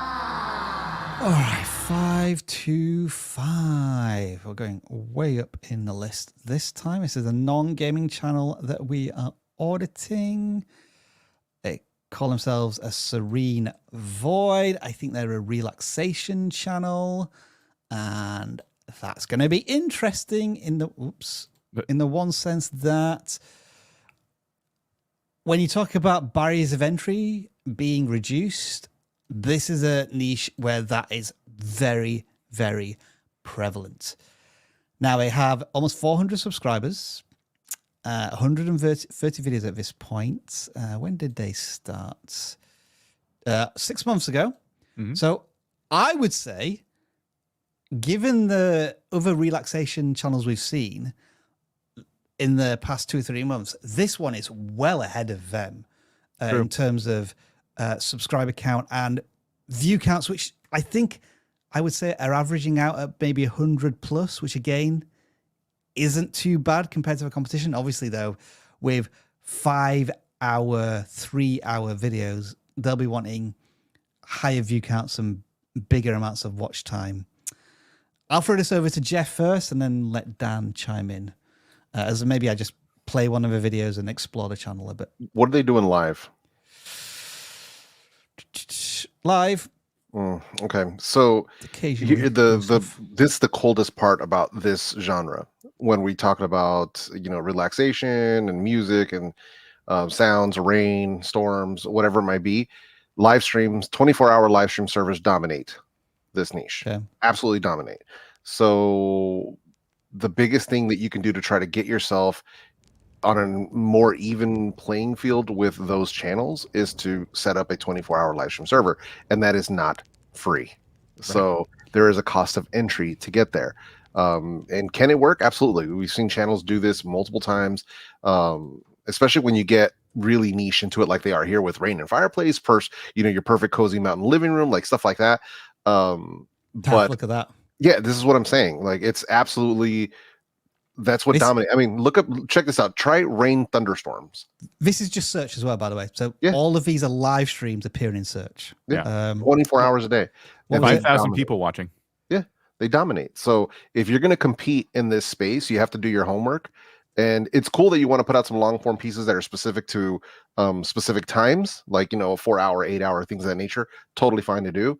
But if you want to compete against the competition, you have to be doing a 24-hour live stream, or you're simply going to get buried under all the people who are doing that. How many pop-ups are in this video? Like, when you were going at the beginning, there was a few things they were trying to advertise. I'm wondering if that comes up more like throughout, or if it's going to be like just at the beginning. Because I would say if you're going to do a stress relaxation channel, one thing that is going to stress people out is having it interrupted by like, hey, support me on, Patreon or whatever. So keep that in mind too. Like, know the audience. I know this is something you would love to do to make money, but like, the problem with low barrier to entry content is not only is it super competitive, it's harder to monetize too. It's just kind of like a thing you should probably do if you just genuinely want to help people. But I don't know if this is necessarily like, unless you're one of like the top few channels, like a career path necessarily. I'm not trying to say that to be It's just but as I say, it's so competitive. Like, we just did that search, and there was like 3,000 or 4,000 people already watching those top of the search rankings. Like, how do you muscle into that? the only way to make money, in my opinion, would need to be for generosity of like super chats. And if you can get 5,000 people watching you and they appreciate you, maybe they'll do that. But like, you do not want ads playing and interrupting that. You don't want anything other than the rain sounds, whatever it might be. Like, and if you have elements popping up on the screen all the time, that's going to get people to click off. It's going to be distracting. It's out of the corner of their eye. If they have it on their TV, something's popping up all the time. And it's like, I need this to be like in the background. Yeah. I think all very good points. I think Jeff's was the golden nugget there. Like, if you're going to do relaxation, live streams where it's at, what are called the VPS, a virtual private server. Yeah, something along those lines. Yeah. All right. Looks as if we're going to audit another, what they describe themselves as a live stream gaming channel. So this could be interesting as well. They are FreshTireStreams. So as you can see, they've not really done anything long form wise. So we'll go straight to the live streams, and they are basically streaming every single day. Okay. And they're doing very long streams as well. Let's pop into one, kind of jump to the middle and just kind of see the vibe. I'm coming in on hour 2 of the live stream. What is it? So first thing I got to say for FreshTireStreams though, and we'll go on from there. You don't have to put live stream in your titles. You're wasting characters. Yeah, you don't need that. There's no audio at all here, by the way. So that's interesting. So this is where YouTube Editor comes in, and you remove this section, and then that way you can it can start, like the replay can start when the actual replay starts. So if you have these long, like 5-minute intros or anything like that, use YouTube Editor, cut these sections out. Don't waste the viewer's time. Okay. So we have game sound, we don't have music, which is fine. Here's what I'm missing. I want you on camera for this kind of content. And I'm not trying to be like mean about this. Again, I feel like I'm saying that a lot today because I know that's a big change. But listen, like live streams. Oh, okay, we heard something. Hang on, did I hear his voice then? When he quit, he rage quit. Live streams are going to be about personality. Yeah, I heard something. Yeah, I heard a voice for like half a second. Yeah. There's not a lot of reason to watch this live because I can get the same exact experience buying this game and playing it myself on my TV. That just is what it is. And I think, again, if you want people to show up to your live stream, you want them to hang out, you got to do something for them. You got to bring them into the content. Answer questions while you're driving. Like, you can set up text-to-speech. And so sometimes, like, maybe super chats come in and you can hear their questions and you can answer them while you're still focused on the race. Like, there's like so many things you can do to make that live stream more engaging. But you quietly just playing a game, whether it's a driving game or a shooter game or whatever, think of the biggest streamers you know. Which ones are doing that and being really successful, right? Like, I don't know any. There might be some, maybe the speedrunners out there because they're really focused and locked in, but they're doing something really impressive. Your gameplay looks just like you playing a game. It's not inherently like, oh wow, this person's playing, but they only drive backwards to win the race. Like there's nothing there that's like getting me to, it's off the shelf content. I used that term recently. Off the shelf content, meaning I bought the game off the shelf, I brought it home and I put it in my own PlayStation and I'm playing it. I need something more if I'm going to hang out in your live stream. So I don't want to go in on this person too much, but that is like, they're coming to us for advice. That's going to be the biggest thing that sets you apart, is get people invested in you and your personality. What I will give them a ding on, Dan, is custom live stream thumbnails. Yes. Not many people do that, and they are putting in the effort when they do that. This is the biggest thing. I speak when people come and chat, which is, okay, that's awesome. But you weren't speaking for such a stretch of time. Like, so if I came into your live stream and I just didn't want to chat, I'm not getting, this is the biggest piece of live streaming advice you'll get if you start going online and looking for live stream advice. People say, talk even if no one's there. It's such a cliche now in the live stream advice space, but like, that is what you have to do. And so you need to create reasons for you to talk. Is one thing I used to do is I had a sticky note on my screen with topics that I wanted to cover during the live stream because I didn't have a lot of viewers. I was going to say the same thing. Yeah.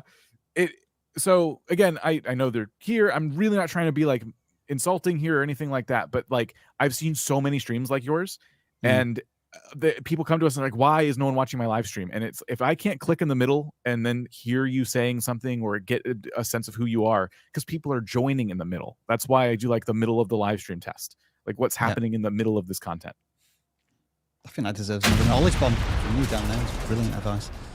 Let's get back to some super chats then, as we have several to get through. And they start with this. Ghosts of a Cartel. Do you think there is any benefit from a small channel approaching, with an email message, larger channels to suggest yourself as an interview subject?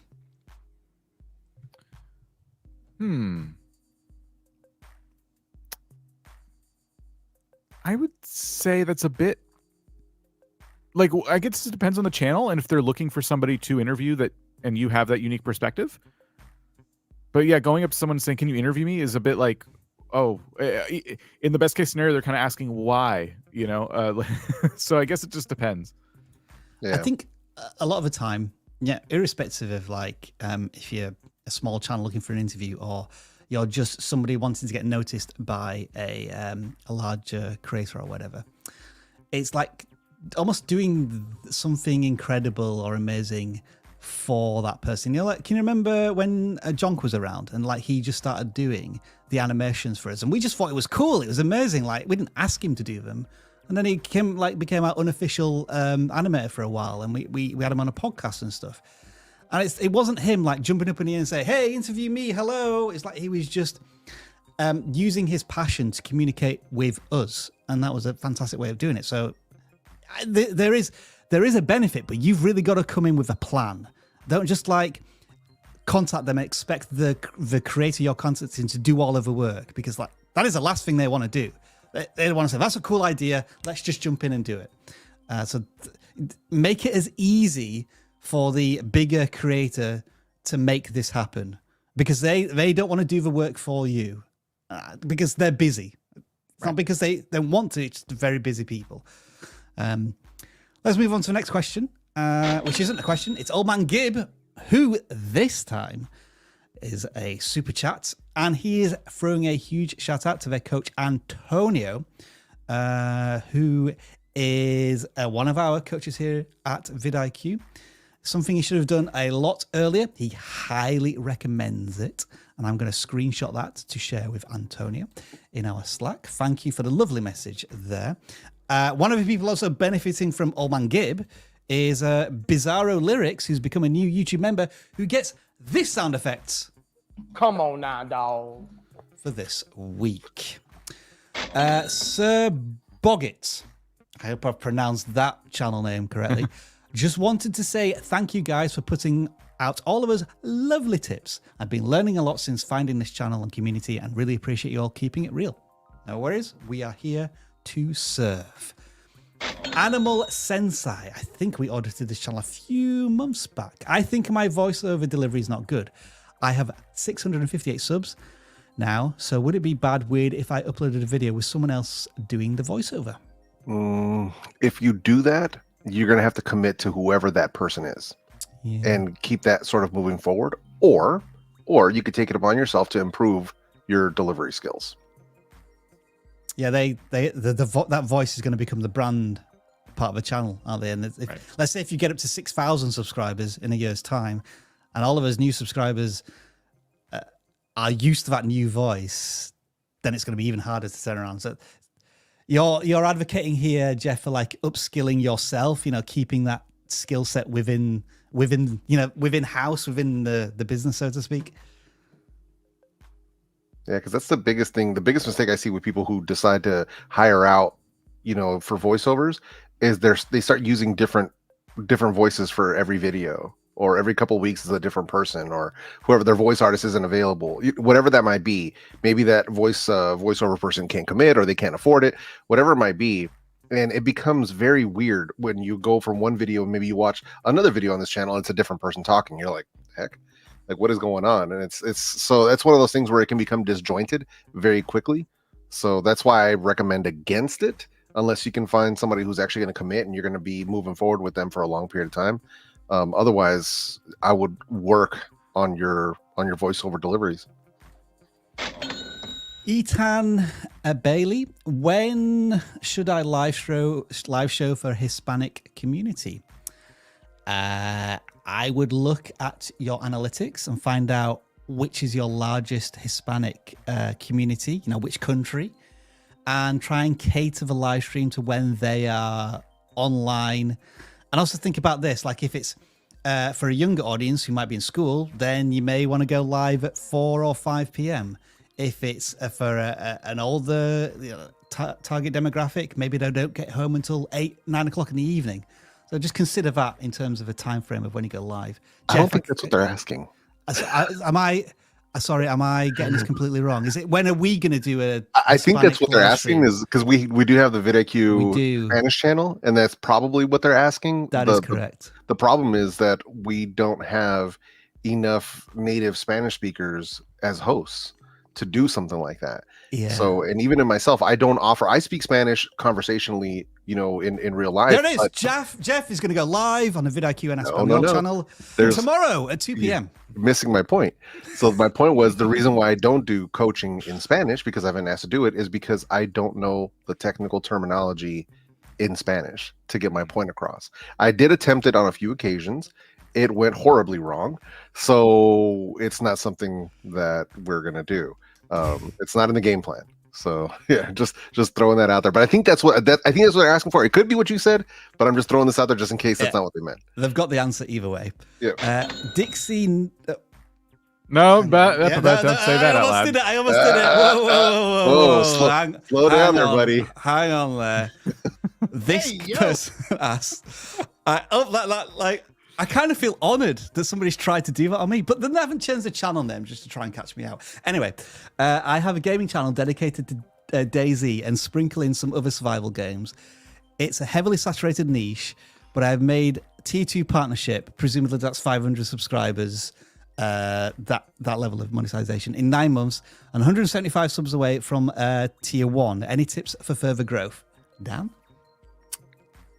Since it's a really saturated niche, I would recommend, if you haven't already watched the video we put out on January 1st, just pat myself on the back for that one. But it goes over a lot of the tips I would give a channel just like yours, who's like in the saturated niche and you're playing multiple games. But I will say that like the biggest thing that could help you is start with challenges, but like try to figure out ultimately your voice and like the way you play the game. Like you should be playing the game differently than I would play the game if I bought it off the shelf, and that a lot of other YouTubers are playing it. Try to find interesting things to do with this content, because that's what's going to help you stand apart from this very, very crowded niche. Minecraft channels like pop up every day, and a lot of them aren't doing anything that different when they first start out, because they're just trying to like get in there and understand what they're doing. But like the ones that really stand out are the ones who go above and beyond. They build epic things, or they do very technical redstone building, or whatever it might be. So if you're playing these games like DayZ and other survival games, maybe Pal World is in there. You can play a trending game, but everyone's playing Pal World right now. How are you going to play it differently? What are you going to bring to that community that isn't being done right now? I'll engineer hub. Does this thing work? Tap, tap, tap. Is this on? Yes, I can hear you. It does. We got a message here from the YouTube creator liaison. If only we could all sound as swagger as El Jefe. Hey Rene, thanks for joining us. Got a quick question for you. When you bring in custom thumbnails to YouTube Shorts, can other channels have the A/B testing thumbnails too? Keep asking. Yeah, and while we're at it, let's have A/B testing for titles as well. I'd like that. Yes. I like that too. All your questions and complaints to Rene right now, as he will. So mean. Like, he never comes in, says hi with a super. This is why I'm never invited to anything at YouTube. Mark's, did somebody just find out that wasn't a super chat, right? That was a regular message. Right. I just highlighted it because I was going to say, if that was a super chat from YouTube creator liaison, is Rene invoicing that to YouTube? But anyway, it wasn't a super chat. The question comes from Mark's allotment plot. If you have a video that does well, how would you keep the momentum going and maximize what you can get from the content you publish after this? So the best way to do this is, moving forward, whenever you have an idea for a video, come up with 2 to 3 additional video ideas based on the same exact video topic. So just in case you have a video that pops off, you don't have to scramble trying to figure out what your next video is going to be to capitalize on this. You already have 2 or 3 other video ideas ready to go on that same exact video topic that you can immediately get into production and get that video out as quickly as possible. So this is one of the things that has help me greatly. So whenever, like, theoretically, let's say I'm going to make a video about an iPhone, all right, or something along those lines, a new iPhone 16. I'm not just going to think of, okay, I'm going to make a review of an iPhone 16. I'm also going to have the other ideas of, okay, iPhone 16 camera test, iPhone versus Galaxy S24, things of that nature. I'm going to have these other ideas that kind of branch off of that main initial idea. In case this video does take off, I'm going to drop these other videos. I'll be ready to go at the drop of a hat. So that's just my way that I would strategize that moving forward. It's almost like YouTube's asking you as a creator, hey, can you be an ambassador for this topic? And your answer should be yes. Okay, this channel, I'm being tested now. I'm being tested. I'm not going to say the channel's name, but they do get a sound effect, which Jeff is going to provide for them. All right, nice. Very good, very good. We'll talk over it to make sure we don't get a copyright claim. They did Jeff, apologize. but yeah. They apologized in chat. I had to do it. Tube key, YouTube. All right, thanks for that. As you see as well, please don't send any more super chats in. They may not get read out. George G, hello. I waited months for a review and finally got picked and roasted for no channel focus. Am I no longer eligible for a normal channel review? Thanks. So this must be like during a Pillars of Judgment ones that we do, and so they fell on the first hurdle. No, it doesn't exclude you. Absolutely. Like if you come back, George G, in 3 months and you have amazing channel focus and it's grown, we can then use you as a template to say, look, when channels take on board the concept of being really focused for a certain audience, this is what happens. So it doesn't exclude you. You've been given homework, basically. Yeah, then we can roast you for your thumbnails at that point. Let's just move on to the next pillar of judgment. The BS Adventures. Many videos filmed, planned, and need editing. Any suggestions for better workflow? I lost my job recently, so I have tons of time, but I feel stuck. Whoops, I turned off my lights by accident. So they've got a lot of stuff that they can be working on, and they have a lot of time. For me, it depends where this creator is on their YouTube journey. I feel as if they should go through the workflow a couple of times, from start to finish, get experience of going through the whole process from pressing record to then not necessarily publishing a video, but having it uploaded and ready to publish on YouTube. I don't know, would others disagree that they should just like try and edit everything all at once and then thumbnail everything all at once? I am trying to imagine, I know everyone's different. I'm trying to imagine having content ready that far in advance, and then I don't know, you're going to have it uploading. It's going to kind of be on autopilot. You're going to be making more stuff. I would use this time to be innovating, because it seems like you maybe rushed out a lot of content, and forgive me if I'm not realizing how long you spent before on it, but like if you did rush it out, I'm finding that I'm getting a lot more out of taking my time with videos and researching a lot before I make something. Like, oh, someone else did a video in a different niche about this thing. What if I did my take on it, but in my niche? That could be fun. And really like craft these videos, right? And now you'll have content going out on a schedule like you want it. I would use this time to make something epic, and the workflow stuff is important too. But like seeing a YouTuber with a bunch of time, I'm just like, okay, like here's what I would do. And then when that video is ready, don't wait until it comes back to, okay, I got to get all these videos out first. No, move them out of the way so you can get this really big piece of content you just finished crafting out, because it could bring a lot of new viewers to your channel. And then the stuff you've already made comes back up again, and maybe they're interested in it. Maybe they're watching your old stuff and they're enjoying the new stuff. Like, but take your time, craft something like really, really awesome. If you just lost your job, there's probably a limited amount of time that you have to do YouTube like this before you have to like go back and get another job. Like, so make something like that you're like, I've always wanted to make this, but I've never had the time to do it. Great advice, Adam. I love that. I can't bear that. The Bearded IT, the best YouTube coach, Jeff, with Jeff emoji. And another one from the Bearded IT dad, just shouting out my amazing coach, Jeff. You are a rock star. If you haven't signed up for a one-on-one coaching with vidIQ, you're missing out. And Jeff, I also have that sound effect. It's just the Jeff coach. Love it. Okay. Next one, Damon 4G15 199 super chats. If it was a sticker, I appreciate it.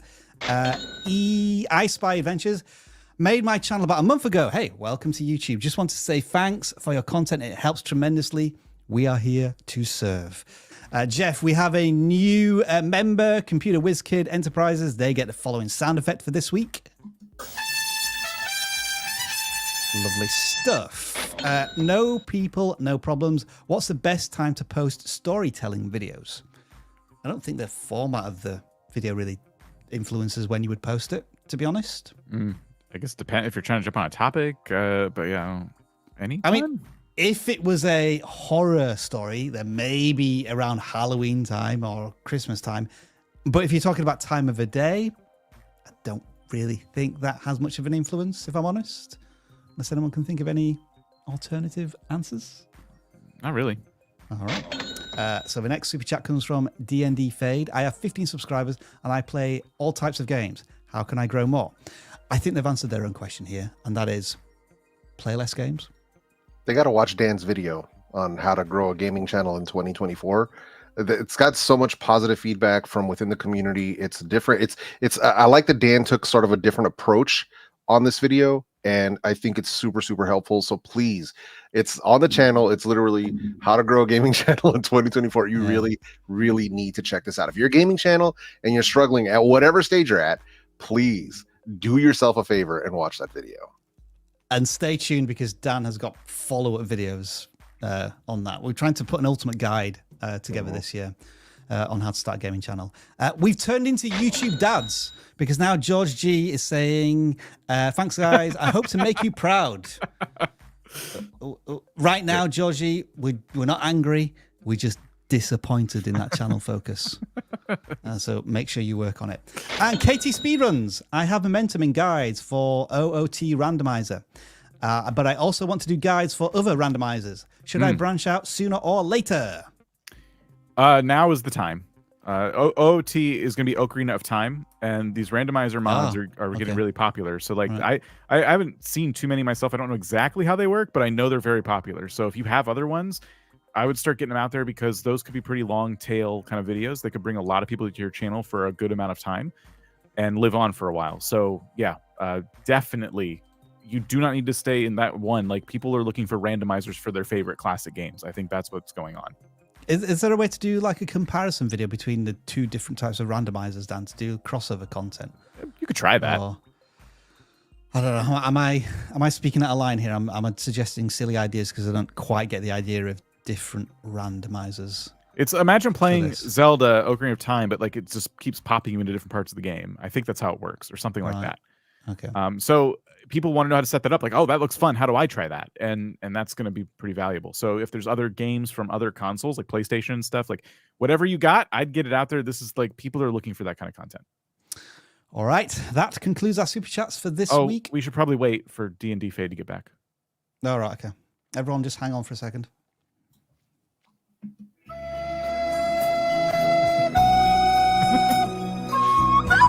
Hold me, Jack. Hold me. Okay, all right. All right, waiting time's over. All right, he's back. We assume. Have we got time to audit some more channels, Dan? Are we good here? All right. So. And let's get back to it with the numbers. So we've got 585 channels to audit now. I'll just tweak our numbers and get the ball picker in there. And it is 464. 461, sorry. I don't know why I said 464. It was 461, wasn't it? Yes. The channel we are auditing now goes by the name of Jordan is Novice. Sharing C6 Corvette, home DIY projects, and other mini project goals in my life. As a car enthusiast yourself, Jeff, I'm going to throw this one over to you to begin with. Yeah, sure. So sharing C6 Corvette, home DIY. So one of the things I would say first for Jordan here, although they've seen a bit of success, obviously 303 subscribers on 211 videos, I would really try to focus up a little bit more on what it is exactly that you want to do. And I know it gets a little tough because sometimes doing automotive content can be pricey, right? Because if you want to do these modifications, it costs money. So it's not cheap.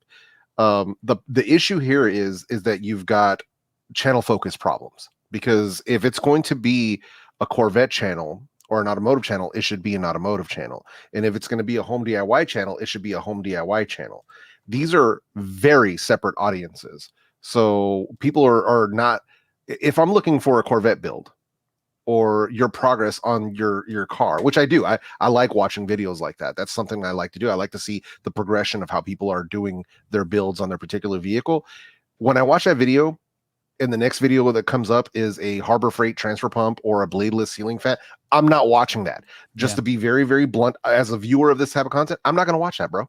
Just letting you know that. And that's something that would belong on a different channel. So here's what I would say.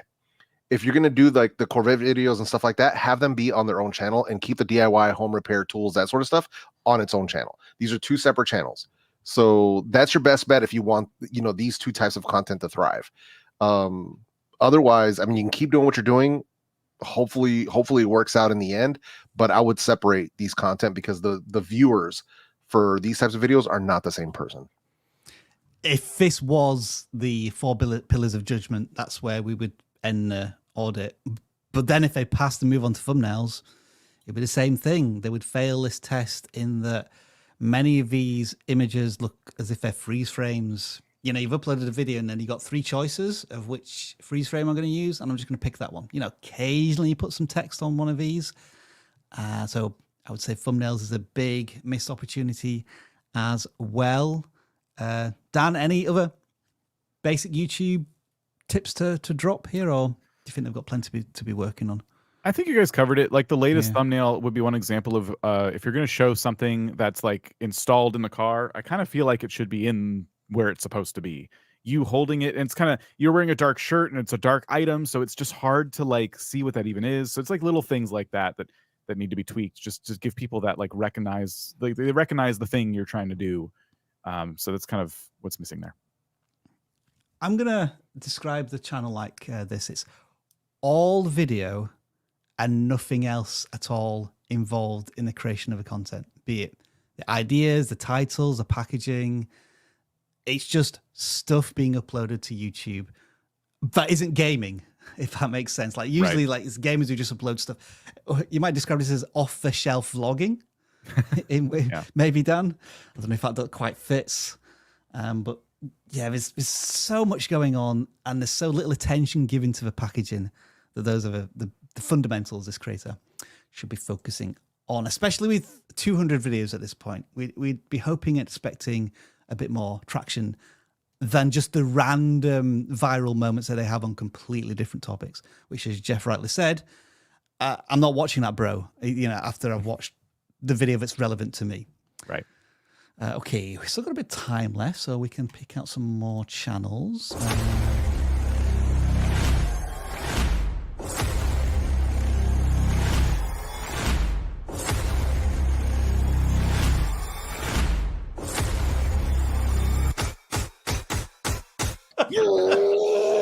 What a smooth aftertaste that is. Absolutely trash.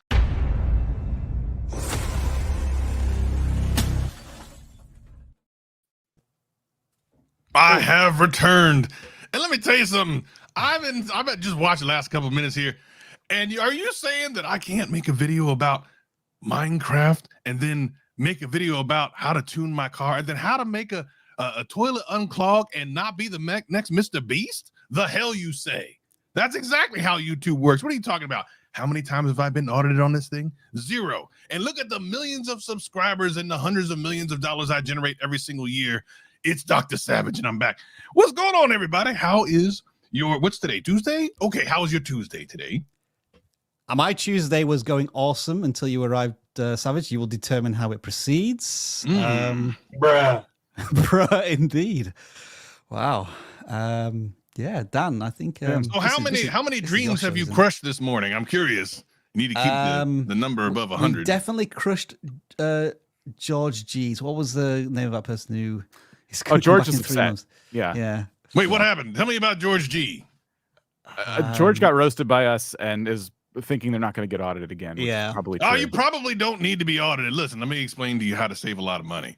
Just throw your camera in the trash and go ahead and watch something about how to make yourself a better person. There's all these great videos on YouTube that tell you how to be a better person and how to make money with cryptocurrency. That's what you need to do next.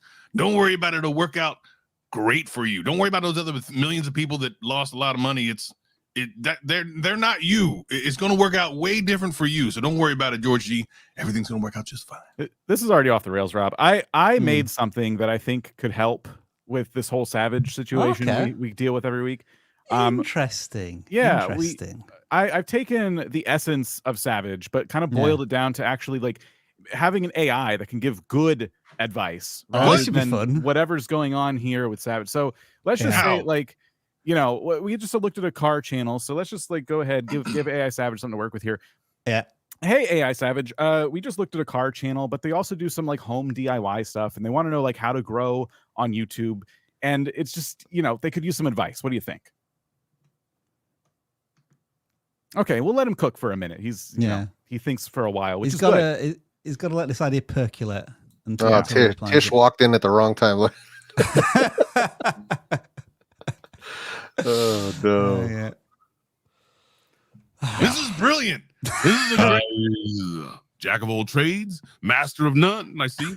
Reminds me of when Sophia thought she could be a chef and a gardener at one shot on Golden Girls, but ended up serving mud pies for dinner. Here's a piece of golden wisdom: stick to one niche. You're confusing your audience. Just like when Dorothy dated two men at the same time, it was all fun and games till they found out. And quit mixing oil changes with Ottoman upholstery. Makes about as much sense as Savage thinking he can dance. Did you know he once entered a competition thinking it was for the floss and turned up with dental floss and a full smile? Poor guy. Just like me, he has a knack for hilariously missing the point. Oh. I feel attacked. Wow. I think. I feel attacked. What is happening here? Do you have anything to say to him?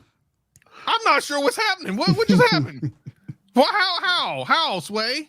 Well, Sway? we remember when you owned vidIQ for a minute and then we bought it back from you? Yeah, I stole it back, but yeah. Yeah, but part of that was signing away the rights to your likeness. And so I went ahead and it was easy. So I went ahead and made an AI with it. And you can ask him questions if you want. Well, Yeah, now I'm out of the Golden Girls. I caught that too. Listen, I love Golden Girls. I'm not gonna lie, it's one of the best. We knew it. shows We were right. We got it right. I love I watch Golden Girls all the time. Okay. Well, let's see what he says. If I do, well, wait. I don't know. What kind of question can I ask? What can I ask? I'll ask him for you. What do you want to ask him?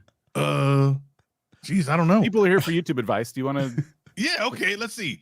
Let's see what someone says in the question. Who's chatting? Someone say something in the chat. Let's ask the Savage AI a question from the chat. What does it say? What's happening here? What are the real men? Why don't you go ahead? Ask him about, do real men watch the Golden Girls?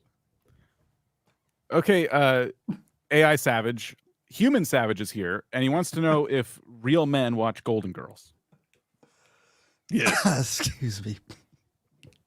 Okay. AI Savage is going to think about that one. AI Savage thinks before he speaks. It's one of my favorite parts about it. That's the first problem.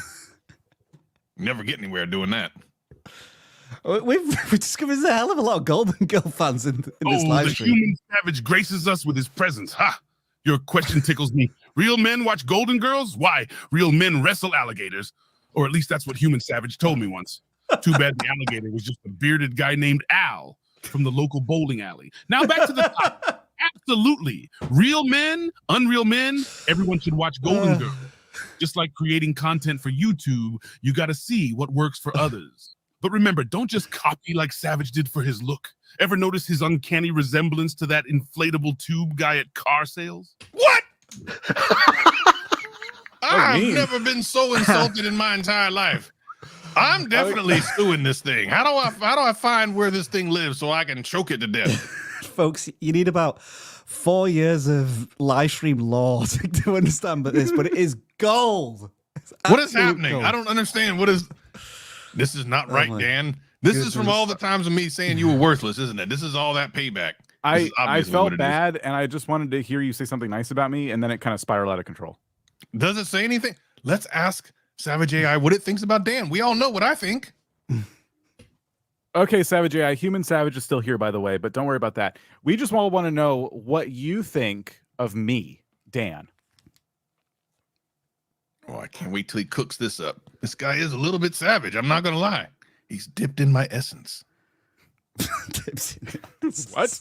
You said you stole my essence. Was I sleeping? Oh, Dan. Hey, Sweet, yo. sweet Dan. You're just like the Stan of our little Golden Girls group here. Always there when we don't want you and never there when we need you. Kind of like Savage's sense of fashion. Speaking of Savage, you do know that he insists on eating cereal with a fork, right? I wonder which YouTube channel taught him that piece of wisdom. I'm floored. I don't know exactly what to say back to that. I mean, Savage AI really is firing on all cylinders this morning. but look, here's the thing. You gotta eat with a fork when they're doing the Oreos, the Cheerios. I mean, they stick right in between the holes, really easy. That's how I eat. Is that not normal? I thought that was normal. Hey, Savage AI, Human Savage is saying that it's totally normal to eat cereal with a fork, and you're silly.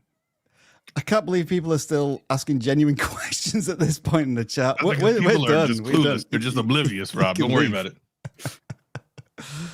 Oh, goodness. Goodness.